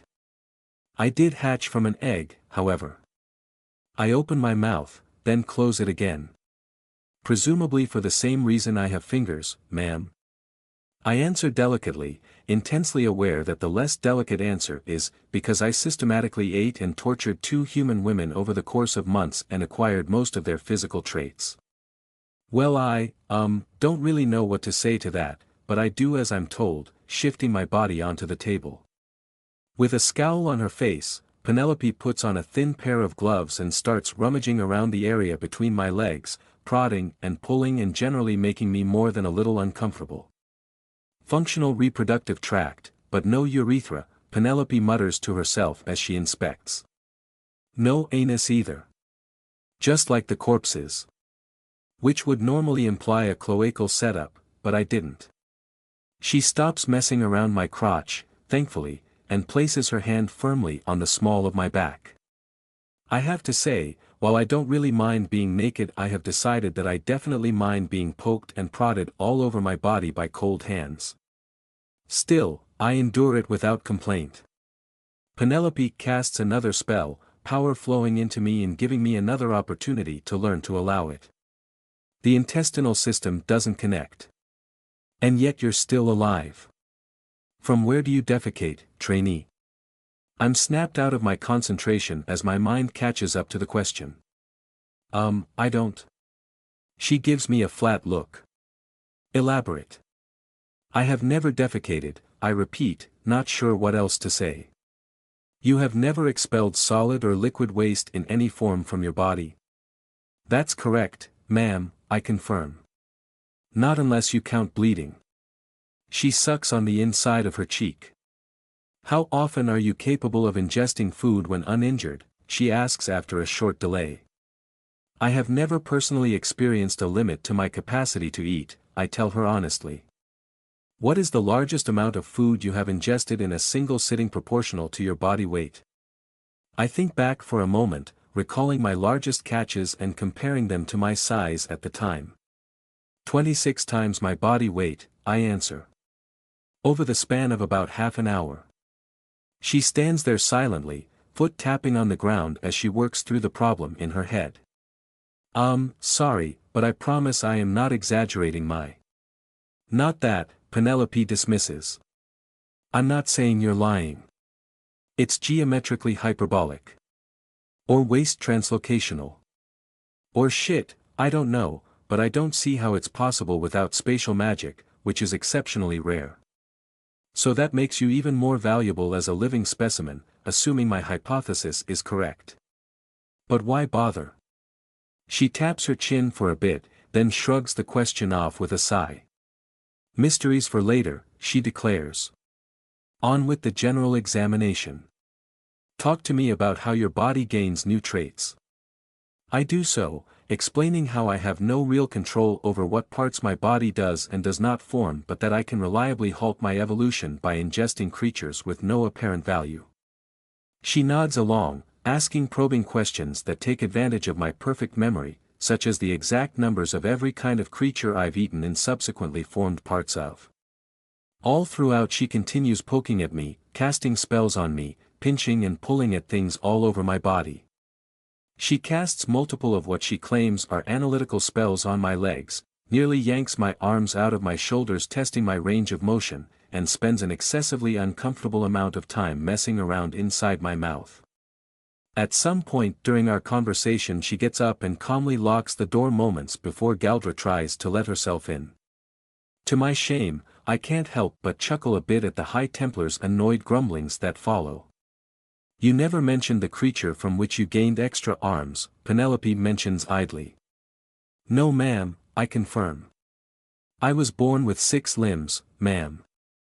Are all Vrothizo born with 6 limbs, she asks. No ma'am, it's variable. She starts examining my quills, and when I warn her that they are incredibly sharp she decides to test that by tapping her pinky on the blade. It cleanly slices the tip of her finger right off, and her piercing golden eyes watch me closely as I tense at the smell of blood. It doesn't last for long, however, because in moments Penelope's wound is closed. She picks up the severed tip of her finger and pops it in her mouth, swallowing it like a pill. Your quills possess the same properties as your teeth, she declares. Which are coated by an extremely potent enchantment that your body maintains at all times. Do you recall anything that you have failed to pierce? Only one thing, I tell her. Your teammate Nora. Whatever her armor was, my teeth couldn't pierce it. So, only a material protected by an equally powerful spell, Penelope rephrases. Very interesting. I'm glad to be able to see the process in a controlled setting. I squirm a bit, not quite sure how to phrase what I'm about to say delicately. But August always encouraged me to speak my mind. You don't seem that upset that I'm alive, I force myself to say. That would be because I'm not, Penelope says simply. You're a strategic asset. But I tried to kill you, I remind her. And you got closer than anyone else has so far, the woman admits, grinning fiercely. It was an excellent learning experience, and the weakness has since been corrected. Something about her cold gaze makes me shiver. Vita told us you were dead, Penelope volunteers when she realizes I have nothing else to say. We took her at face value, but I can't say I'm terribly surprised to find that she was lying. Our smallest teammate lied about a lot of things, many of them quite important, and she assisted. Monsters instead of following through with her duties on multiple occasions. Monsters like me. I notice that Penelope speaks of her teammate in the past tense. What happened to her? I ask, not sure if I will want to seek her out or stay as far away as possible once I get the answer. Vita. Well, she was arrested and convicted for the unforgivable crime of animancy. Thank the Watcher the Inquisition caught her, it was truly a dreadful situation. Anyway, in your particular case, I find little about the results with which to complain. You are, as I've mentioned, a strategic asset. I have been attempting to convince the Templars to secure me a live Vrothizo for quite some time.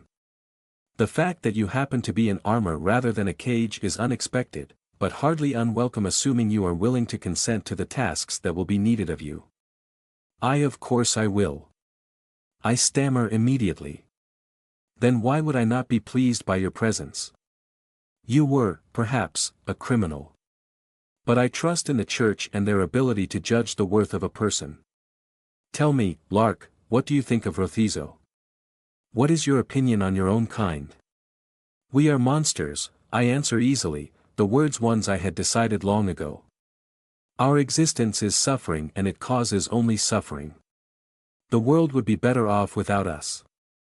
The noble's eyebrows raise slightly as a feral smile blooms on her face, revealing the incisors of the predator. You advise for total extermination, then? Well, Lark, I have wonderful news for you. She steps forward, leaning in so her face is frighteningly close to my own. There is nothing you can do to achieve greater progress towards that goal than to be here within my halls, she promises. Your entire race will shiver in terror of the doom I will craft for them with you as my hammer. As long as you cooperate, that is. Despite the audaciousness of the claim, something about the certainty radiating through her every feature steals my doubt and locks it away. Yes ma'am, I whisper. Good, First Lady Penelope Vesuvius declares, stepping away from me once more. Get dressed, then. I will expect you here regularly, but naturally the Templars have their own plans for you and I have no need to interrupt them. There is much progress to be made both with and without you, after all. We are done here for today. I do as she says and she unlocks the door again once I am decent. Galdra and Dassel step in immediately, the former grinning broadly and moving to muss the hair on my head before I manage to get my helmet on. How'd it go, kiddo? She laughs, pinching and playing with my ears. Shit, I can't get over the fact that you have little kitty ears. I love cats. I own like 18 cats. Why yes, High Templar, I say placatingly, wincing hard as she yanks at the delicate instruments on my head. Is she healthy, Doc? Galdra asks Penelope, who immediately rolls her eyes. She's a disease-immune rapidly regenerating bioweapon. You could stab her through the spine and she would literally walk it off. So yes, I would classify that as pretty healthy. You believe that the Vrothizo are bioweapons? Templar Dassel asks suddenly, one of the few times I've seen him speak up. The why is unimportant compared to the what, Galdra dismisses. Just do your thing, Vesuvius. Figure out how to make them die. Present company excluded, of course. Penelope smiles, bowing deeply. It would be my pleasure, High Templar. We're escorted out after that, my disguise fully in place and my ears free from High Templar tyranny only to be squashed under the tyranny of my helmet. Where to next, High Templar? I ask. The barracks, she declares. Mostly because I'm bored of escorting you. You can stay cooped up in your new room until training starts in a few days, meet your roommates and whatnot. Our roommates? I ask. Oh, yeah, did I not tell you? Galdra coos, clearly aware that she hasn't. Yeah, you'll be staying at the dorm. It'll be fun. You'll make new friends. Just, act natural. She pauses. Wait, no. Do not act natural, the woman corrects. No eating other trainees. High Templar. I protest. I mean, I'm not supposed to reveal I'm a but you want me to live in the same room with humans? What, you think we have the budget for giving individual rooms to trainees? This is a free room, Lark, don't be so greedy. Anyway, here we are. I'm ushered into a stone barracks near the outside of the city, escorted down some halls and tossed into a room by the sadistically gleeful High Templar. I barely catch myself as I careen into the room, staggering as I clunk around my heavy armor. Another woman is there, with short-cropped messy blonde hair and a shattered archipelago of freckles dancing across her nose and cheeks. She's chewing on something, some sort of cold-fried meatball of which she has a handful of multiple. She stares at me, and I stare right back, and after a few moments she swallows and opens her mouth to speak. Sup, she greets me. Hi, I respond. And with that propitious beginning, my Templar training officially starts. My new roommate and I stare at each other. She pops another fried meatball into her mouth, chewing loudly without breaking eye contact until eventually, she swallows. Want one? She asks, holding out one of the morsels to me. Oh, no thank you, I tell her. She nods and slurps it down, continuing to lie on her side and stare at me with half-lidded eyes. The room is pretty small, containing 2 beds, 2 nightstands, and very little else. There are drawers under the bed frame, one of which is haphazardly ajar and full of what I can only assume are my roommate's clothes. An open trunk, containing nothing but a single pair of undergarments, takes up a significant percentage of what little floor space lies between the beds. Are you just going to stand there, or? I flick my eyes back towards my roommate, a blush eating my cheeks. I'm not sure where to sit, I manage. Well, this is my bed, she says slowly, indicating the very thing she is currently lounging upon. So presumably, that would be your bed.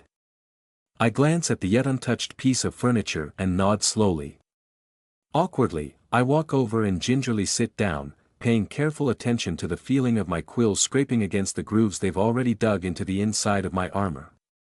My oversized plate does a pretty decent job of giving them enough room to not stab out of the bottom when I sit down, but I know that if I flex or extend them even a little bit they will shear right through the back and expose me. They also still make sitting uncomfortable, so I carefully copy my roommate's lounging pose instead. We return to staring at each other. So, the freckled young woman says. You need help moving any of your stuff in? My stuff? I ask. What the heck kind of stuff is she talking about? You know, like your things. Things that you own. Oh, I don't have any, I tell her. Oh. She munches down another meatball. I really hope that Galdra won't forget to set up food for me every day. Well, I'm Gina, my roommate tells me. Nice to meet you or whatever. Oh. Sorry, I'm so rude. I stammer quickly. I can't believe I forgot to introduce myself. My name is Lark. It's nice to meet you, Gina. She nods in acknowledgement, popping down yet another little meat morsel. Are you going to take that armor off, or? No, I tell her. A silence stretches between us once again, the weight of social awkwardness ever multiplying. Okay, Gina eventually allows. With the conversation concluded, it quickly becomes apparent that I have nothing to do. I'm fairly certain that I'm supposed to just wait until training starts, whenever that is, so I descend into torpor and let time start to flow by. Torpor is an interesting experience, one that I've had to describe a few times for human friends back in my village. I can only assume that my explanations are about as unilluminating as the descriptions they gave me for dreaming and sleep, two things that I have never and likely will never experience. I am still awake during torpor, still aware, and once it ends I can look back at my memories of the experience and recall everything that occurred. Yet during a torpor I do not really think. My mind simply stops, resting whatever parts of it make up me while still remaining alert to danger. My torpor will end if I am disturbed, or if I smell something strange, or if a loud noise happens nearby. Some part of me is also dimly aware on a conscious level, and can choose to end the experience. Perhaps a good way to describe it is like meditation, but rather than a skill I have built over the course of my life, it is something that comes to my body naturally. I mainly use it to accelerate my perception of time, and it is for that use I apply it now. Yo, Lark, did you die? Gina asks me what I estimate to be about 16.5 hours later. Huh? I ask, snapping back to myself. Oh, no, sorry. I was resting. Now that I think about it, throughout my entire torpor I have been staring directly at Gina's bed. I hope she's not too weirded out by that. I've noticed that humans don't like being stared at for extended periods of time. Yeah, okay. Well, there's a package for you. The delivery person was pretty insistent I come get you for it. Oh. I say, my armor clattering as I quickly get to my feet. Thank you. Sorry about that. I carefully step around her and rush out the door, my sense of smell immediately guiding me towards what I can only assume to be my package. An annoyed-looking messenger stands in the front room of the barracks and holds a box, which they hand to me after I confirm that my name is Lark. Then I quickly rush to the bathroom, because I'm not sure where else I can get the privacy required to remove my helmet and eat. Why did it have to be mice? I grumble to myself, making sure the outhouse is securely locked before I remove the box's lid. Inside are 4 comatose field mice, and merely looking at them has my mind flashing back to that horrible final moment with Vita where she somehow stuffed what remained of my father into a rodent just like these and convinced me to swallow him. It tasted far too good, a flavor I will never be able to get out of my mind. I know these creatures will be nothing like that experience, but I still stare at them with both a primal anticipation and a full-bodied loathing. I drop them down my throat, because as much as I find the act a self-inflicted torture, eating mice that remind me of a person is better than going hungry and actually eating a person. I resecure my helmet and exit the lavatory, making my way back towards my room. I run into Gina along the way, however, idling in a common room to which most of the dorm hallways connect. With her are a number of other humans that I assume are other trainees, and as I pass my eyes over the group my heart drops into my infinite void of a stomach as I recognize one of them. I can't believe this. Surely someone or something is having a laugh at my expense. Yo, Lark, Gina calls out, waving me over. Quit being a weirdo and introduce yourself. I flinch at the sound of my own name, not wanting it to enter the ears of those present, but I do as she requests. I introduce myself in sequence to all the people here. A thin fellow with curly light brown hair, a stout-looking tan young man, an older man with graying hair, and Bentley introduces himself. It's nice to meet you. Beneath my helmet I lick my lips, the memory of his exquisite tasting flesh burning brightly in my mind. Why yeah, I agree. It's nice to, get formally introduced. Haha, yeah, he agrees jovially. You know, it's funny. I used to be a hunter before this, and I actually went on 2 missions to deal with a monster that ended up being named Lark. Yep. Does he not recognize my voice? I guess I've kind of changed a lot, and Lark is a human name, but surely he is at least a little suspicious. I was a hunter too, actually, Gina volunteers. Oh. We should do like, a whole meet and greet, the thin man declares. Where we come from, what our talents are, all that stuff. I'll go first. My name is Xavier and I have a kineticism talent that only works on water. I've never been anything cool like a hunter before, but my preacher said that my talent is super strong and I should join the Templars. I like stories. Okay, who's next? A powerful talent, huh? He certainly smells really strong, I'll give him that. Physically, though, he looks kind of out of shape, the sort of meal that won't survive many bites. Not that I should be thinking of people that way, but I guess that's my frame of reference.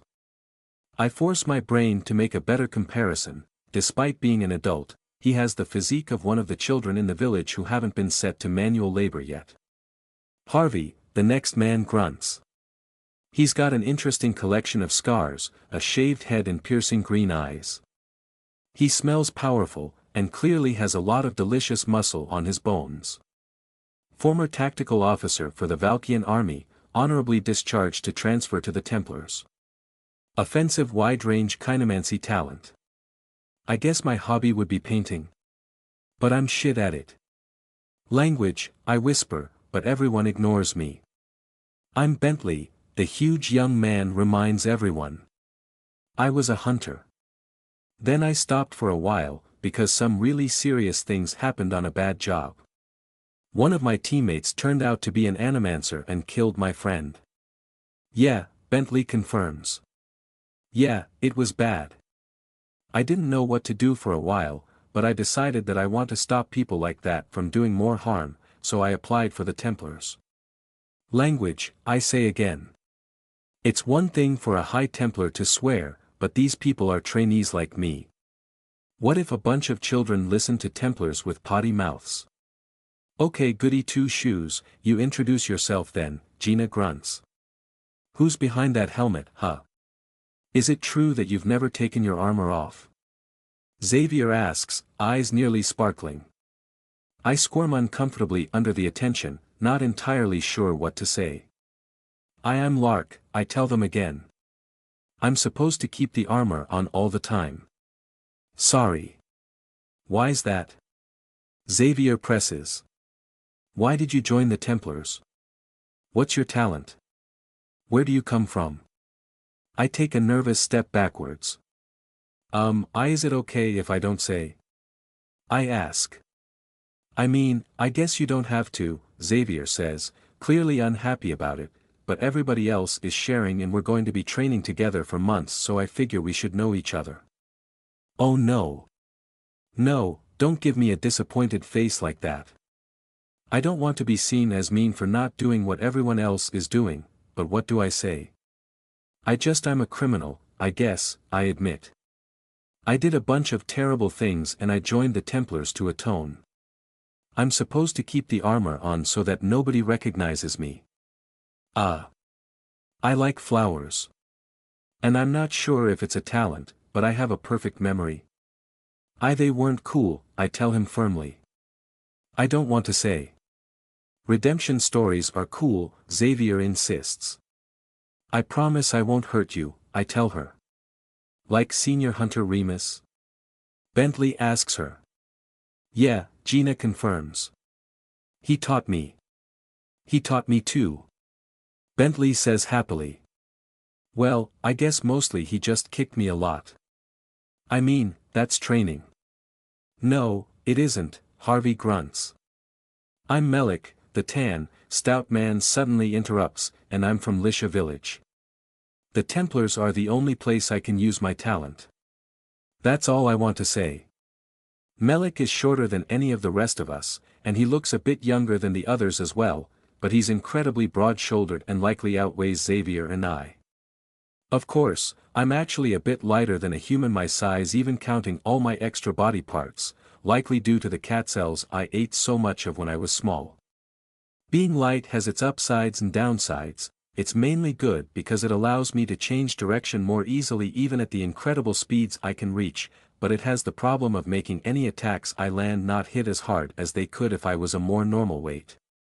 This hardly matters when I'm just using my teeth on things, but that's unlikely to be an option while I'm pretending to be human. When I killed my brother because he was attacking Un a year ago, I probably could have twisted his entire head off rather than only breaking his neck if I just had a bit more momentum behind me. Which, would have made quite the difference. I'm pretty sure my kind can't survive decapitation. Pretty sure. We all chat for a while after that, by which I mostly mean everyone else chats and I am also there.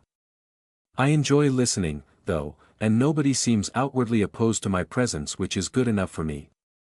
My village was a wonderful place. I have so many happy memories that I don't deserve from all the times I played with Un's kids, learned weaving techniques from her father, or stayed up late at night while she was drunk and listened to her talk about her late husband. I hope they are all doing okay without me. Later that night, we are given our instructions on where and when to arrive for our first training session. In the barracks yard by first light. Easy enough. I recall how long tonight's island darkens the sky, and resolve to torpor until an hour beforehand. Time passes me by, and my first day in the barracks completes without incident. Welcome to your first day of combat class, trainees. Each and every one of you knows how to fight, but here you will learn how to fight like a Templar. As planned, I ended my torpor this morning an hour before first light, waking my grumbling roommate despite her displeasure and ensuring the both of us get to the courtyard well before the designated meeting time. Gina was frustrated with me for waking her, but our instructor was already present when we arrived and I think showing up first made a good first impression. As soon as the island above stopped blocking the light, all the trainees were sent to run laps, and every single one of them that arrived even a second late was pushed far harder than the rest of us. Gina mellowed out after seeing that, but I'm still just confused. Does the instructor think that the people who are bad at waking up need more training or something? I'm not sure I see how that's related. Maybe it's a human thing. We ran for an hour before finally being told to stop, Xavier and Melik huffing and puffing with exhaustion after being given the instructor's extra intense training. Bentley was also late, but he seemed unfazed by the added work. Now, with everyone standing at attention in front of our instructor in various states of exhaustion, he finally addresses us with something other than a barked order.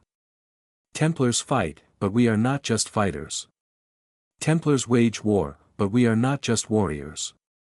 Templars protect, but we are not just protectors. The Templars are not just the blades of the church, we are the face. We are exemplars, paragons, the absolute best of the best, not merely because we must be the best to conquer the challenges the Watcher has given us but because we are the people the rest of our country looks up to. When we fight, we win, regardless of the enemy and regardless of the situation. That is your expectation and your duty, and when I am done with you you will be capable of nothing short of total domination compared to any lesser organization. Which is all of them. It will be the job of your other instructors to teach you when to actually exert this power. I frown under my helmet, holding in a shudder. The last thing I want is more power. Some of you think you are hot shit, that you are strong enough to represent our god already. I will disabuse you of this notion, but first it's time to see where you all stack up. Enhancers, line up to my left.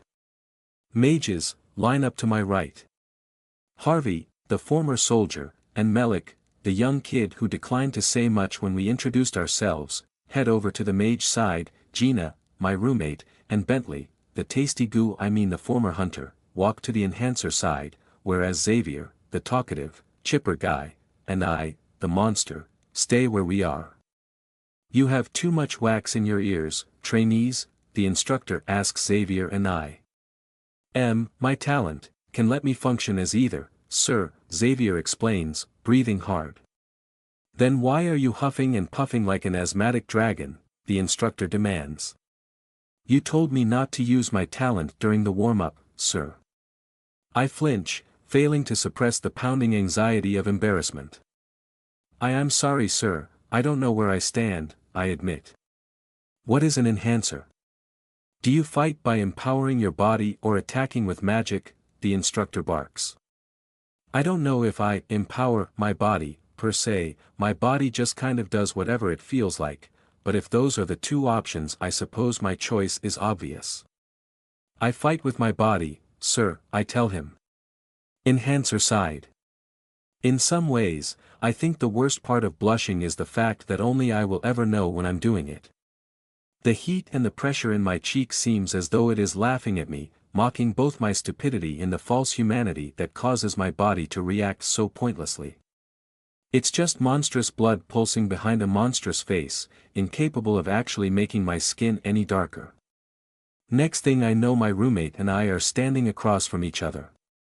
We don't have any weapons, but we still have our armor on.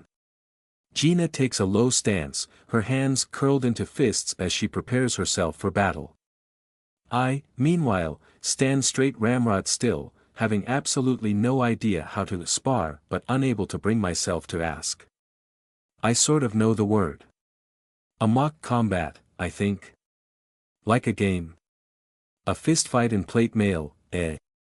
I promise I'll go easy on you, Gina comments. You going to get ready? I suppose I'm as ready as I'm going to get. I hedge. She snorts derisively, then leaps my way, fists lashing out.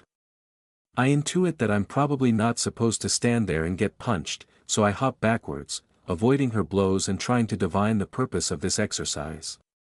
Even if she hits me, which she won't, it's not like I'm going to be hurt by an attack like that. Is that the point? Are we supposed to punch each other because it's kind of like fighting but doesn't hurt? I don't really know how to punch, though. If not for these gauntlets I would stab myself in the palm just for trying to form fists in the first place. How much force is appropriate? Am I allowed to do other things? I suppose I could try to grab her, but then what? It's not like I can bite her throat out or snap her neck. I've been avoiding her while I think, and the more I do it the more it all feels like a game of tag. A pleasant nostalgia washes over me as I have that thought, as well as a realization. Of course. Tag. That speed training game kids play. This is just like that. Heh, maybe I should stop using my legs and jump around on my hands. Well, I suppose Gina is a lot faster than a child, so I'll give her a bit longer to try and hit me normally before I handicap myself. I slow down a bit, giving her more time to punch as I dance around her blows. In a game of tag, it's important to not completely overwhelm the other kids or else they stop having fun. Gina is much faster than any other human I've met except for Alan, and I suppose Vita if you count her. This is not a high bar, especially considering how much stronger I've gotten since then, but I still enjoy testing myself by keeping as close as possible without ever getting touched. Wait, she doesn't sound like she's having fun at all. Oh no, did I do something wrong? I can't see her face with the helmet on, so I must have missed all the emotional cues. Wait, I've been so rude. Sorry. Do you want to switch? I ask her. I'll be it if you want. Language. Also, I don't know how. Just hit me. I guess she has a point. This is like tag, but I kind of forgot that this isn't actually supposed to be tag. This is the next step or something. But how do I hit her back? The instructor insisted that we not break each other. I duck under a wild fist and tap her chest with the tips of my gauntlet fingers, hard enough to elicit a satisfying clack from the collision of chitin on chitin, but not hard enough to actually hurt her. Is that right? It's enough to establish that I could have killed her, but not enough to actually cause any harm. That should do the trick. After a few more repetitions of this I start to enjoy it quite a bit. It's pretty much the same as tag, but with an extra element added that forces me to stay as close to the other player as possible, because if I just jump away I can't touch them back. Rather than simply avoiding every blow, I have to try to position myself around them to enable counterattacks, which is only possible when I bait Gina into leaving herself vulnerable or manage to outmaneuver her. It's enough of an extra challenge to be interesting, so I'm a bit disappointed when the instructor finally calls off the fights. Gina also seems disappointed, immediately protesting the early end to our game, but the instructor just yells at her and makes us stop anyway. From there, we are all given a critical deconstruction of how we performed in the spar, and I start getting the feeling that I have been doing it wrong the entire time. Sure enough, our instructor's words for me are less than glowing. That was juvenile, he chides. We are not here to play games, trainee. If you just want to show off then I suggest you leave. Oh, shit. So it's not a game. Then what is it? Spars are like make-believe fights, aren't they? I swallow, heart hammering in my chest more now than it ever did against Gina. I'm sorry, sir. I've never sparred with anyone before. He pauses at that. You've never received any formal combat training before, he asks. No, sir, I confirm. I'm sorry. I don't know any of the rules, and I didn't want to hurt trainee Gina by accident. I've never tried to fight without killing. Not strictly true, but I use my webs to capture prey alive and I obviously can't use those here. It's unfortunate that I may never use them again. I do like my webs. They have always been my favorite adaptation. But she is, though. Even with how restricted and restrained I am in this snare humans call armor, I could kill her quite easily. I admit, she's strong for a human. But there's a reason humans need to travel in teams to fight monsters. Trainee Gina, you need to control your emotions, the combat instructor snaps at her. You might have been able to actually land a hit if you fought smart. A sharp exhalation of breath is the only response I hear from her. I guess she's mad at me. Sorry, I whisper, but that doesn't seem to help. Our next class is one on Valkan law. It's a much smaller room, with chairs to sit on and desks in front of them. On each desk is a collection of papers, holes punched in one margin and bound together with twine, scribed with the things we will need to learn. I don't anticipate having any difficulty remembering all the laws, of course, but I do get embarrassed once again when I have to explain to the instructor that I don't know how to read. Your preacher should not have recommended you unless you were literate, my instructor grumbles. Unlike the combat course, where everyone was in armor, I'm now the only person in armor. Our instructor is a graying old woman, scowling down her hooked nose at me in response to my admission. I apologize. Should I leave? I ask. No, she grunts. I will set up the remedial courses. This happens. I will be penning a stern complaint to your sponsoring Templar, however. Who brought you here? I stutter.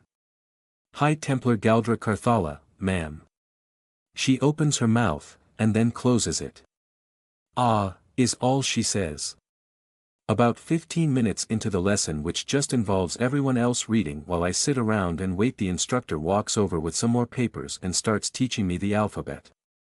It would be interesting if not for the fact that the whole thing is done at a frustratingly slow pace. She keeps stopping to make me repeat things that she said, quizzing me on information that I would rather just get all in sequence. Reading does not seem at all complicated, there's just a bunch of rules and information I have to memorize, and I memorize everything automatically. If she could just tell me how every letter works all at once, we would be done. I don't really have the courage to ask her to hurry things along, though, especially not when she's taking her time to teach me personally. There are many more things to learn. I both love and hate the ethics course, because it is simultaneously interesting, enlightening, and painful. The magic course is okay, but it's mostly just everyone except Melik learning cancel commands. Melik apparently has a metamancy license. It's thoroughly boring, because while everyone else spends most of the class being corrected over and over again on the right sequence for the somatic cancel command, the first time I get it right I know exactly how to get it right every time in the future. From there I just have to practice doing it more and more quickly, which is neither difficult nor interesting. The memory of the necessary movements does not fade, and can be sent to my limbs as many times as I desire. Throughout the day, Gina refuses to meet my gaze with any expression other than a scowl, and I don't understand why. On our way back to our room, I feel her approaching me at a brisk walk, so I turn to apologize again and am immediately surprised when she places both hands on my helmet and yanks. Instantly, one of my own hands reaches up to clamp down on the chitinous head bucket and I leap away, hissing furiously at her as I land in a low crouch on 3 limbs. Only a supreme act of will stops me from extending my spines and ripping my armor open from the inside.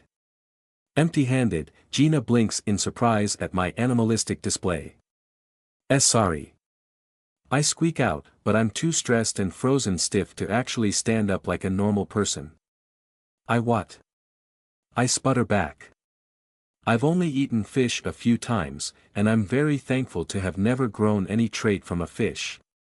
Gina just lets out an irritated hiss of breath and steps past me before I manage to calm myself enough to get back on 2 feet. Dazed and surprised, I follow her back to our room. I nod silently and face the wall before descending into torpor. I'm sorry, I don't normally ask or talk about stuff like this, I ask Lady Vesuvius a few days later, but do you have any idea what I should do? Gina's treatment of me has not gotten any more copacetic since our first day of classes, and it has been bothering me enough that I feel the need to ask for advice about it. She even keeps trying to sneakily remove my helmet. Penelope just chuckles softly, shaking her head at me while she grips one of my wrists like a vice. You are adorably inept at social situations, she answers, not unkindly. It makes me rather nostalgic. Ready? Ready, ma'am, I confirm, and then I wince as she chops my pinky finger off with a meat cleaver. As previously instructed, I grab one of the unconscious mice nearby and swallow it, letting Penelope watch my rapid regeneration in action. Mice are exceptionally weak, so the first one merely stops the bleeding while it takes another 2 to actually regenerate the finger. A gleefully enraptured expression lights up Penelope's face as she watches my body repair itself. This is the 3rd time we've done this today, and immediately afterwards I expect we will start the 4th. Your roommate is obviously insecure, and your actions have made her feel her ineptitude, Penelope explains. It's a common problem among talentless individuals, colloquially or otherwise. Even odds on whether she has a chronic issue with self-esteem or if your demonstration of complete physical dominance combined with the fact that you admitted to being a criminal is making her feel unsafe, but either way her mental state requires her to establish superiority in as many areas as she is able. I'm going to take the whole hand this time. Ready? The whole hand. Oh, watcher, I'm not ready for that, but I lie and tell her I am anyway. I hope August forgives me for the falsehood. I bite down a snarl as she cleaves it off and drops it in the bucket with the rest of my dismembered body parts. I quickly swallow more food, shuddering with every unconscious rodent that falls down my throat. I'm not entirely sure I understand what you mean, I admit. The fact that I'm good at stuff makes her feel bad. That's called envy, right? Well, yes, I suppose, Penelope allows. But whatever you want to call it, she's just a weak person. Okay, but what do I do about that? How do I stop her from constantly being mad at me about stuff? Do I just have to perform worse? That should make her feel better, right? Penelope gives me a mildly disgusted look. Watcher's eyes, no. You could, and it would appease her temporarily, but ultimately you would just be opening yourself up for more abuse. It's not like the problems that caused her to treat you poorly would randomly disappear. You would be lowering yourself down to her level for nothing. No, I would recommend the opposite.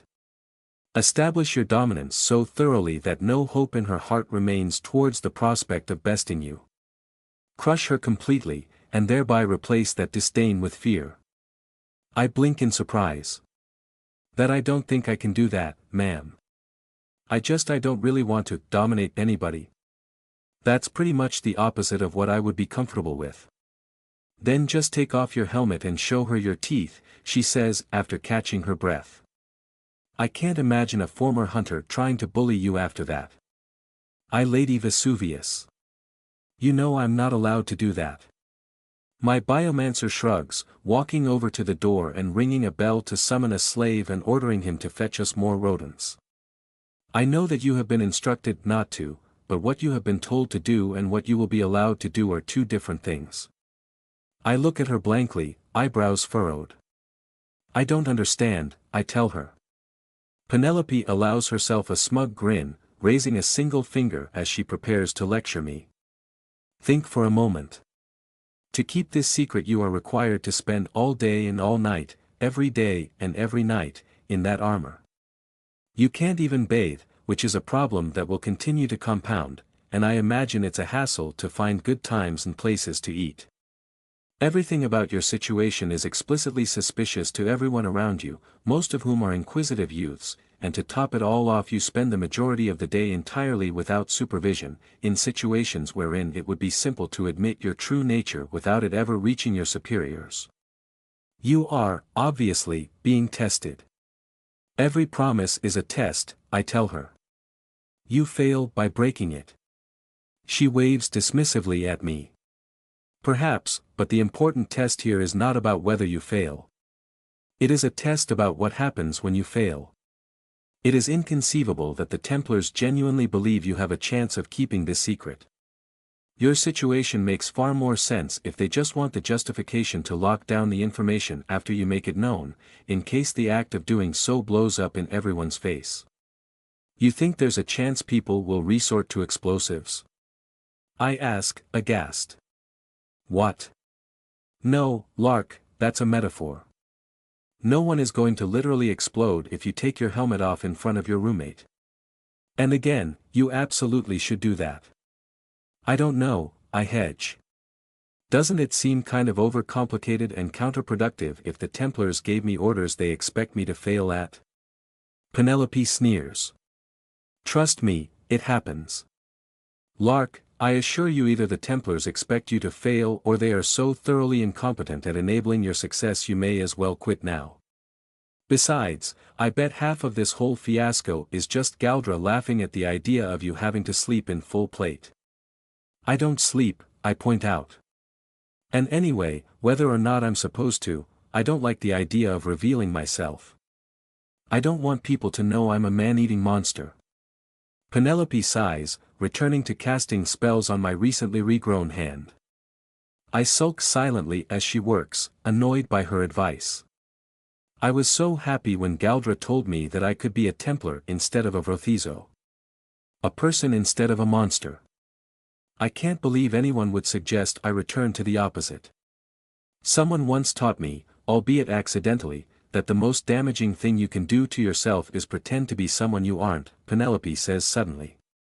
It's a lesson I wish I'd learned sooner. You are walking to the right destination, Lark, but you are taking the wrong road. That's another metaphor, I intuit. Do you mind explaining? Ugh, you're far too much like her. What I mean is that you're obsessed with this idea of being a good human, and it's not going to do anything but cause you pain. Cast that idea out of your mind and just focus on being a good person. A good Vrothizo. Your body is the value you add to this world which no one else can. Embrace your nature. I can barely believe what I'm hearing. Embrace my nature. I repeat, aghast. My nature is I hurt so many. Lark, may I be blunt with you, she asks, cutting me off with a tone like a snake coiling to strike. Yes ma'am. I answer carefully. If you don't stop whining about the measly 10 people you hurt, I'm going to grow you a large intestine so I can give you hemorrhoids. M.I.M. She stops casting on me, her glare intensifying. I'm serious. Get over it. Guilt exists to remind you of the lessons you need to internalize. Beyond that threshold, it is pointless, and you clearly learned your lesson ages ago. If you want to amount to anything, you need to stop beating yourself up about it, because the first step to making a positive difference in the world is believing that you can. I don't have a response to that, so I fall into silence again. Believing I can, huh? It's not really that I don't believe I can do good so much as I don't think I know how. With the Templars, my hope is that I don't need to trust myself.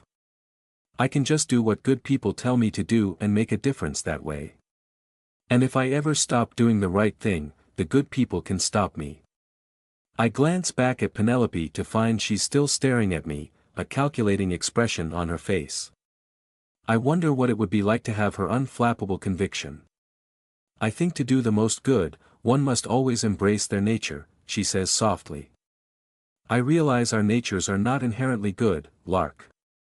They can be horrible temptresses, yes, but denying one's nature does not make it go away. It merely makes it quieter, more insidious, and in many ways more powerful. You cannot destroy your nature, nor can you lock it up. The words are chilling, an exact reflection of my greatest fears. Then what am I supposed to do? I ask helplessly. You embrace it, she repeats. You master it, guide it, but also you find ways to revel in it. Our natures are not good, but neither are they evil. If your nature is to harm, you can still bring harm to the deserving. If your nature is to protect, you can still protect the corrupt. And if your nature is cruelty, you can find ways to love that part of yourself while doing the least amount of damage. You need not listen to your base desires all the time, or even most of the time, but if you do not find ways to satisfy them, they will consume you from the inside out. Hugging myself, I look away, but she steps forward and grabs my chin to force me to meet her eyes. It is okay to be who you are, Lark, she promises me. Do it openly and with vigor. Some people may hate you for that, but ultimately being a Vrothizo is the very thing that gives you the most power to help. Vrothizo eat people, I whisper. Some of them do, Penelope agrees. You don't have to. I already did. She grins at me like she's remembering an old joke. Ha, she says. Well, quit doing that then. I mean I did that too. Obviously. Then we're square, she answers, shrugging. I glower at her as she chuckles to herself, the only one to understand whatever reference she's making. It's really not that simple, ma'am, I grumble. I think you'll find that it is exactly that simple, Penelope disagrees. The problem is the fact that being simple does not at all make something easy. At least for most people. I sigh through my nose, still annoyed. No offense, ma'am, but what if you're wrong? What if, the moment I stop hating myself for what I've done, I find an excuse to do it again? She considers that for a moment, tapping her chin. Eventually, she sighs, letting an expression of begrudged disappointment briefly pass over her face before saying her next words. If I may answer your question with a question, she says, why would the Mistwatcher have made you a Vrothizo if that was not what he wished for you to bring to his service? Oh. Oh, shit. My eyes widen as I realize this is the suicide thing all over again. Preacher Gregory had to push that lesson Galdra taught me into my thick skull. I was given life because I'm supposed to live. Wishing for death is tantamount to wishing away the Mistwatcher's purpose for me. So by the same token, wishing away my body. Looks like that got through to you, at least, Penelope says, a dim frown on her face. I admit. I still don't know how exactly to embrace myself, but you'll figure it out, Penelope dismisses. You are exceptional, Lark. Do not let your lessers drag you down to their level. And if you make a few mistakes on your path to self-acceptance, well. She kneels down, rummaging around inside the bucket of my amputated body parts before pulling out a finger. Standing up, she dangles it high in the air, smirking as she stares at my black, clawed digit. Eating a finger or two isn't so bad. She opens her mouth and drops it down her throat. I grin smugly at the slack-jawed Vrothizo sitting on my operating table, rapidly flexing my internal spellcasting muscles to sterilize her severed finger before it finishes dropping into my stomach. While I certainly admit to some personal satisfaction at eliciting this response from young Lark, there is some practical purpose to my sudden carnivorous display. In my experience, nothing helps a lesson stick inside one's mind more than a little bit of drama. The same is true even for a girl with perfect memories, I suspect. Remembering a lesson is not the same as keeping it in the forefront of one's thoughts. Still, in the short term, I am already regretting this.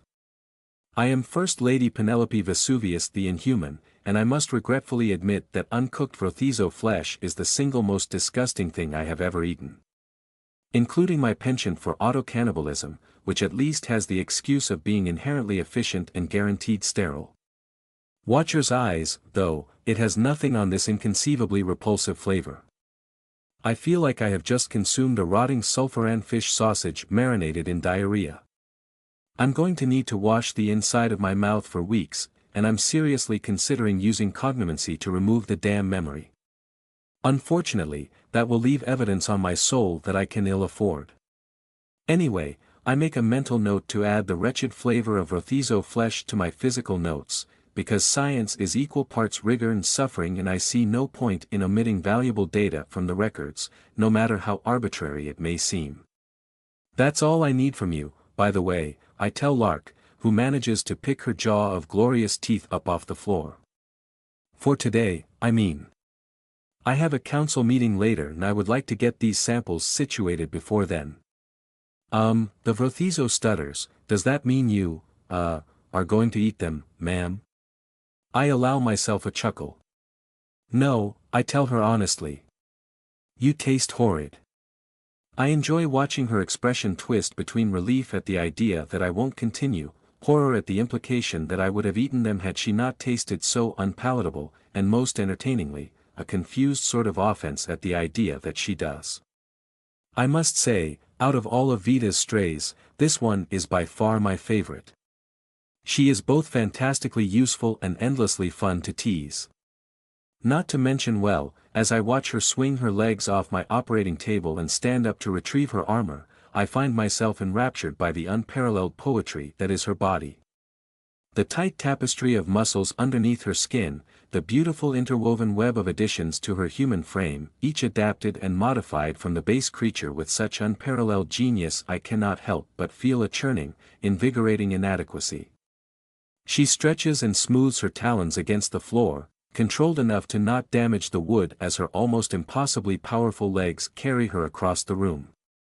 Her quills thrum a brief, discordant tune as she leans down, sucking energy out of the world with nothing but a thoughtless movement. One of her 4 arms scratches her back as the other 3 efficiently coordinate the reassembly of her plate armor, the motion practiced and perfected yet coming from a girl with barely any experience at the act. In both mind and body, Lark is gifted beyond measure, and I must force myself to suppress a shudder of pleasure at the thought of unlocking that power for myself. Lark, I call to her as she leaves. I mean it. You don't need the mask. She pauses, her armor once again obstinately hiding her beauty. She nods politely in my direction. Thank you, ma'am, she says without enthusiasm, and departs the room. A bittersweet exit, but not an unexpected one. If only she could get over her incessant self-destructive whinging, she would be perfect. As is, she's far too vulnerable to emotional manipulation and far too devoted to my enemies. I can't believe I had to resort to spouting religious drivel to drill my point through her skull. I look forward to helping her develop the confidence to make her own moral judgments before opening the closet door in which the church has carelessly stuffed every last crime they've committed and letting it all collapse on her head. Then she'll be free, and that will be as good as being mine. I push away the last of that whimsical anticipation. I have things to do, and enjoying victory is an activity only worthwhile after actually achieving victory. In many ways this was my pleasure for the day. Now I must immerse myself in work. I take the samples to preservation, letting myself thoughtlessly cast the necessary spells on them as I puzzle through the oddities of Lark's biology. Obviously, a significant amount of natural biomancy occurs within her body when she regenerates and presumably also when she develops new traits, but I can't bloody find where the spell gets formed. I know she uses normal mana. A constant stream of it flows into her soul, passing through her quills and teeth in order to power their enchantments, but rather than being formed into spells within said soul, the mana just vanishes. Perhaps this is related to her spatial magic powered digestive system, but I've yet to divine how. Frustrating, yet engaging. My favorite kind of problem. Unfortunately, I have countless other problems that I need to solve as well. I can't believe that there was once a point in my life in which I looked forward to the roles and responsibilities of a First Lady. To be clear, I certainly appreciate the power and the prestige, but if I could get out of all these damn government meetings and focus more on my work I would be quite grateful. Alas, Valka would likely collapse into a sniveling heap without my assistance, and I do happen to live here and thereby possess significant incentive to prevent that. I store Lark's severed digits with the rest of my collected Vrothizo parts and exit my laboratory complex, taking in the sights and sounds of my beloved city. Templar Jelisavetta's absolutely magnificent sensorium is almost too powerful to make use of, but I'm quite glad I successfully identified how it functions. Implementing it into my own body has been a slow process, and one that I am purposely performing with imperfection, as I fear simply co-opting every improvement simultaneously would be dangerously overwhelming. Instead, I've been improving each of my senses little by little, and while this process is nowhere near complete, even the early stages highlight the beauty of the world in ways I would have never previously been capable of experiencing. I amuse myself by meeting the odd stares of the populace, my hands clasped primly behind my back as I walk down busy streets on my way to the Capitol building. I possess neither escorts nor guards, confident in both the lack of interest my city has in harming me and my capacity to destroy anyone that tries regardless. The structure we nobles meet the king in has regained some of its ostentatious pointlessness since that moment 2 years prior where I kneeled before Templars barely disguising their attempt to cleanly and legally murder me under the pretense of war. The previously wooden building has now been replaced with proper stone construction, grand and artistic in ways I'll never understand the human obsession with. Insultingly, there are multiple small tentacle motifs throughout the outside of the building, as if this place was a goddamn chapel rather than a government structure. They aren't even being subtle about it, and somehow that's the part that rankles me the most. Well, hello there, Vesuvius, Galdra drawls in that aggravatingly lackadaisical tone of hers. The wretched woman is a High Templar first and foremost, which often makes people forget the fact that she is also a true lady and therefore, as if by some cosmic joke, fully capable of influencing government policy. She falls into step beside me as I enter the Capitol building, insisting on annoying me with her proximity. If Galdra has a single redeeming quality, it is the fact that she is easy to manipulate. Unfortunately, I gain relatively little from manipulating her, because she is a woman trained to do very little other than kill and follow orders, and I'm not the one giving her those orders. Nonetheless, I have seen the difference between how Galdra treats people she finds amusing compared to people she finds detestable, and I am firmly incentivized to remain in the former category. Are you as excited to spend 3 hours discussing sewage maintenance budgets as I am? She asks, removing her helmet in an uncharacteristic display of basic social graces.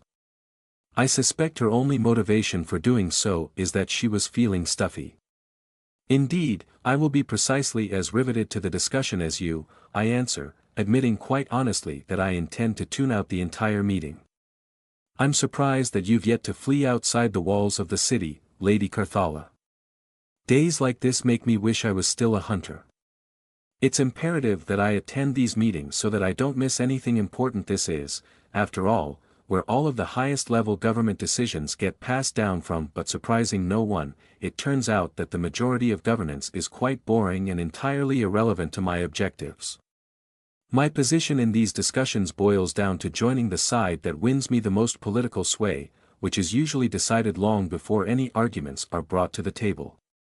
My presence is almost entirely performative, and paying attention would be useless drudge work, which is why I prefer to spend the time further transforming myself into a crime against nature. Nature, after all, is terrible, and therefore every crime against it is a victory for all of us. I wish I could be out burning things, Galdra grumbles. Unfortunately, I'm being kept home in case I need to burn our little baby blackbird. Honestly, Vesuvius, if you could fudge whatever papers you need to in order to make the brass think she's safe. I will fudge nothing, I respond testily, because this incorrigible baboon of a woman seems to have forgotten that we are in public, but you will be happy to know that Lark is genuinely stable, mentally speaking. And I suppose you'd know, a lady Inhuman. Galdra guffaws insipidly, with all the self-satisfied humor of someone who brought a painted rope to a snake exhibition. I laugh along with her dig at my sanity as if it were an old inside joke while the two of us file into the legislative hall. I'm used to it.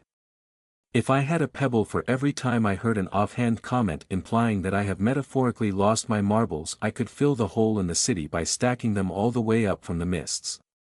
Most people, after all, are far too stupid to comprehend any perspective other than their own. They don't want brilliant golden eyes, they don't want fangs, they don't want to be anything other than the unassuming little creatures they already are, and so they run the idea that I wish for more through their minds and end up unable to draw any conclusion other than insanity. Some days, it is difficult to continue believing in the value of leading them to greater things. Yet continue I do, and their insipid whispers always seem to quiet when I yield results. The legislative hall is as drab and boring as the name implies, and the smattering of still-living true nobles within are not much more interesting.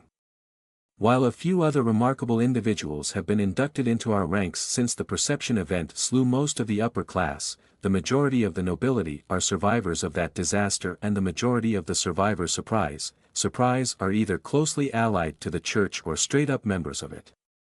Oh certainly, the Templars were all out of the city defending us from Vrothizo, and Lord Tafton was all the way in one of the port cities visiting his grandson, and so on down the line. Does everyone have the perfect excuse to have not been around? Lady Etna is just about the only noble from before the perception event that I actually respect, and she only managed to survive because she moved to New Talsi to install a teleportation system for salt. Soon enough, the king enters with much ceremony, along with his escort of Templars. Having 2 years of experience reading speeches written by other people has, I must begrudgingly admit, improved his skill in doing so. The child is now a rank expert at having other people shove words down his throat while sticking their nose up his ass, and I can only assume that he is quite pleased with himself because of it. I pay a modicum of attention to what he's saying out of respect to the infinitesimal chance that any of it matters, but I turn the majority of my attention within. Being stuck sitting in a chair for hours on end is an ideal time to make modifications to my body, after all. It would be quite rude to start wiggling my fingers under the table, of course, but I solved this problem over a year ago. Instead of moving my hands, I flexed the many tongue-like prehensile spellcasting muscles I designed and grew in place of my rather useless reproductive system. I kept everything necessary for the fun parts of sex, but the rest was just wasting space. I figure if I ever go batshit insane enough to want to grow a child in my belly, I can always just put the womb back. Precise, complex movement is required to perform somatic spellcasting, but there's certainly no reason the movement has to come from fingers. These custom-made internal organs offer countless benefits, from obvious things like immunity to having my hands bound to more complicated advantages such as the capacity to cast more than 2 spells at once, to fool skilled casters about what spell I'm actually casting, and to rapidly increase the speed of casting any spell complicated enough to benefit from using my fingers and new organs in tandem. I am the only person in the world that knows I am capable of performing these feats, and I intend to keep it that way for as long as possible. This is why I repurposed the metal of my necklace into a ward against mana sight and anchored it inside my body. Anyone looking at me with metamancy will see that I am channeling, but they will be unable to see any of the spell configurations I craft within my own body. They will therefore assume I am simply channeling as a training exercise, because much like Galdra I have taken to doing precisely that during the entirety of my waking hours. All mishaps I've suffered due to this dangerous practice have, so far, been recoverable, and the improvement has been measurable. I therefore have no intentions to stop. As much as I have made my dedication to superior physical form obvious on the outside, any biomancer checking my internal organs will see far, far more. I have multiple redundant hearts, livers, and kidneys to prevent any wounds from killing me too quickly to heal. I have drastically increased skeletal density and muscular capacity, completely restructured joint designs that enable free range of movement for nearly any part of my body, a nigh-inviolable immune system, a near-instantaneous capacity to clot wounds, and the ability to slowly regenerate any body part without needing to cast a spell to accomplish it, up to and including my brain. Today I am continuing my month-long development of an organ to convert magical energy into chemical energy.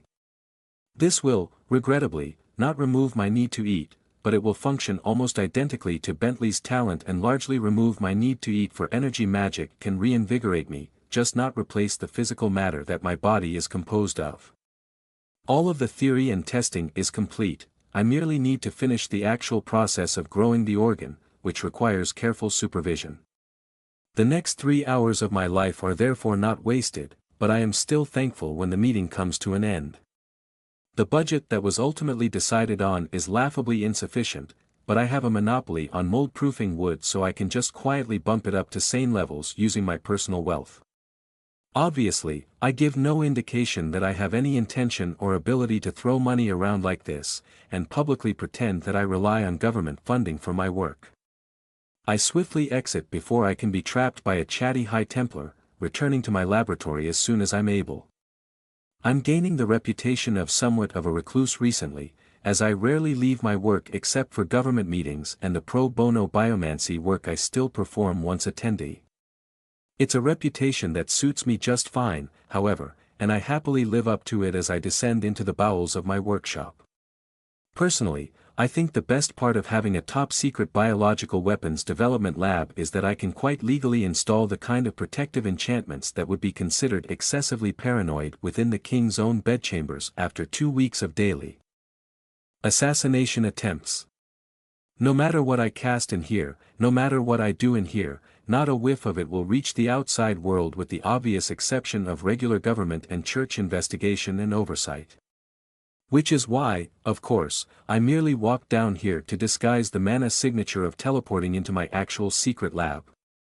There's no teleportation enchantment on my property. I'm not stupid enough to leave something like that where anyone could get it. Instead, I have to cast the entire spatial spell by hand, an internal organ, which is not an easy task. Spatial magic is absurdly complicated, requiring such large and intricate magic configurations that the average mage would kill themselves by attempting even the most basic spell. I am no average mage, and I have access to the reverse-engineered version of Capita's self-translocation. While she can pop around like the maniac she is, I don't have the luxury of merely funneling mana through preconstructed soul pathways. It takes me over 6 minutes of continuous casting to complete the massive spell configuration, and another 3 to triple-check it for errors that could potentially end my life. I let the spell complete, and appear at home. Not the building I purchased for use as a home, but my actual home, an underground complex accessible only by teleportation or swimming through about a mile of underground lake. Rustic and rugged, decorated only by pale, vine-like chemosynthetic organisms, my multi-leveled sanctuary is exactly how I like it and exactly how I left it. Carved from natural cave formations, each room is a unique and pleasing beauty, far superior to any man-made artistic construction. But the real reasons I consider this a superior home are more personal in nature. "Welcome home, Lady Vesuvius," a familiar voice greets me warmly. Walking into the room to greet me is a young woman with pale skin, thin frame, raven black hair and eyes like solid blue sapphires split with black from top to bottom. Crafted to look exactly like Vita as I made her 2 years ago, my personal maid smiles at me in a way I know the real Vita never would have. A bubbling pit of revulsion pools up inside of me at the sight of her, but I push it down. A pet project I made out of a mixture of grief and boredom, the sheer wrongness of her is both a reminder and a promise to retrieve the genuine article. By the raw scale and breadth of the biomancy and cognomancy I have subjected this person to, I doubt any living person would guess that this was once the man responsible for the lapse in security which ended in the death of Vita's sister. She is wearing an outfit that only very technically qualifies as underwear, because the degree to which I currently have her set to be enamored with me is a bit too high. "Hello, Nugas," I greet her back, allowing her to walk behind me as I quickly step past her. "Anything of note happen while I was away?" "Margaret has been adapting poorly to her new form and cracked her soul falling down the stairs," Nugas reports. "She suspects she will need your assistance repairing it." "Is she in any immediate danger?" I ask, frowning. "None. Just minor damage." "Anything else, then?" "Yes. Sky is here to see you. He has been waiting for a few hours." "Oh." I hum. "Just Sky?" "Yes, ma'am. Capita was not with him. He arrived the long way, and flew in sopping wet." "Sky, you layabout, did you know that it is actually quite normal for a person to not spend 100% of their time in their house?" I taunt him anyway, ignoring his distress. "They got Capita," he hisses. I know this already, as that's the only reason he would ever arrive without her. I raise my eyebrows in surprise anyway. "Who did?" I ask, already knowing the answer. "Where is she?" I press, knowing he'd already be there if he knew the answer. Conversations would be much easier if everyone would just politely agree to skip to the parts that matter, but culture demands the exchange of pointless drivel, and I am too well trained to not supply it. "I will, I promise honestly. Sky, Capita, and I actually have built quite the friendly relationship in the years after the perception event. Sure, he murdered my entire family, and while I miss no opportunity to goad him about that fact, if I'm being honest, it's a point in his favor. Audacity is attractive, and so are the people I use biomancy to make very attractive. Long story short, on a few occasions I've had the opportunity to test the equipment I gave him, with Capita's blessing, and on one memorable night, her assistance. I don't love the man, far from it, even, because he is an annoying, selfish piece of shit, but our relationship is friendly even if we are not friends. Despite this, I knew he would reject any plan to rescue Vita. Sky nurses a burning grudge for having actually lost a fight for the first time in his life, and while Capita would be sympathetic, she would ultimately choose Sky's safety over Vita's freedom. The process of freeing Vita would certainly be dangerous, but even more so she herself is the danger. I rather doubt the years have made my Vita any more positively inclined to Sky than he to her, and she is in every way the rock to his scissors. Sky has the kind of absurd power that could let him go toe-to-toe with a high Templar and possibly even win depending on which one he faces, but Sky is at his weakest when tossing projectiles from a distance.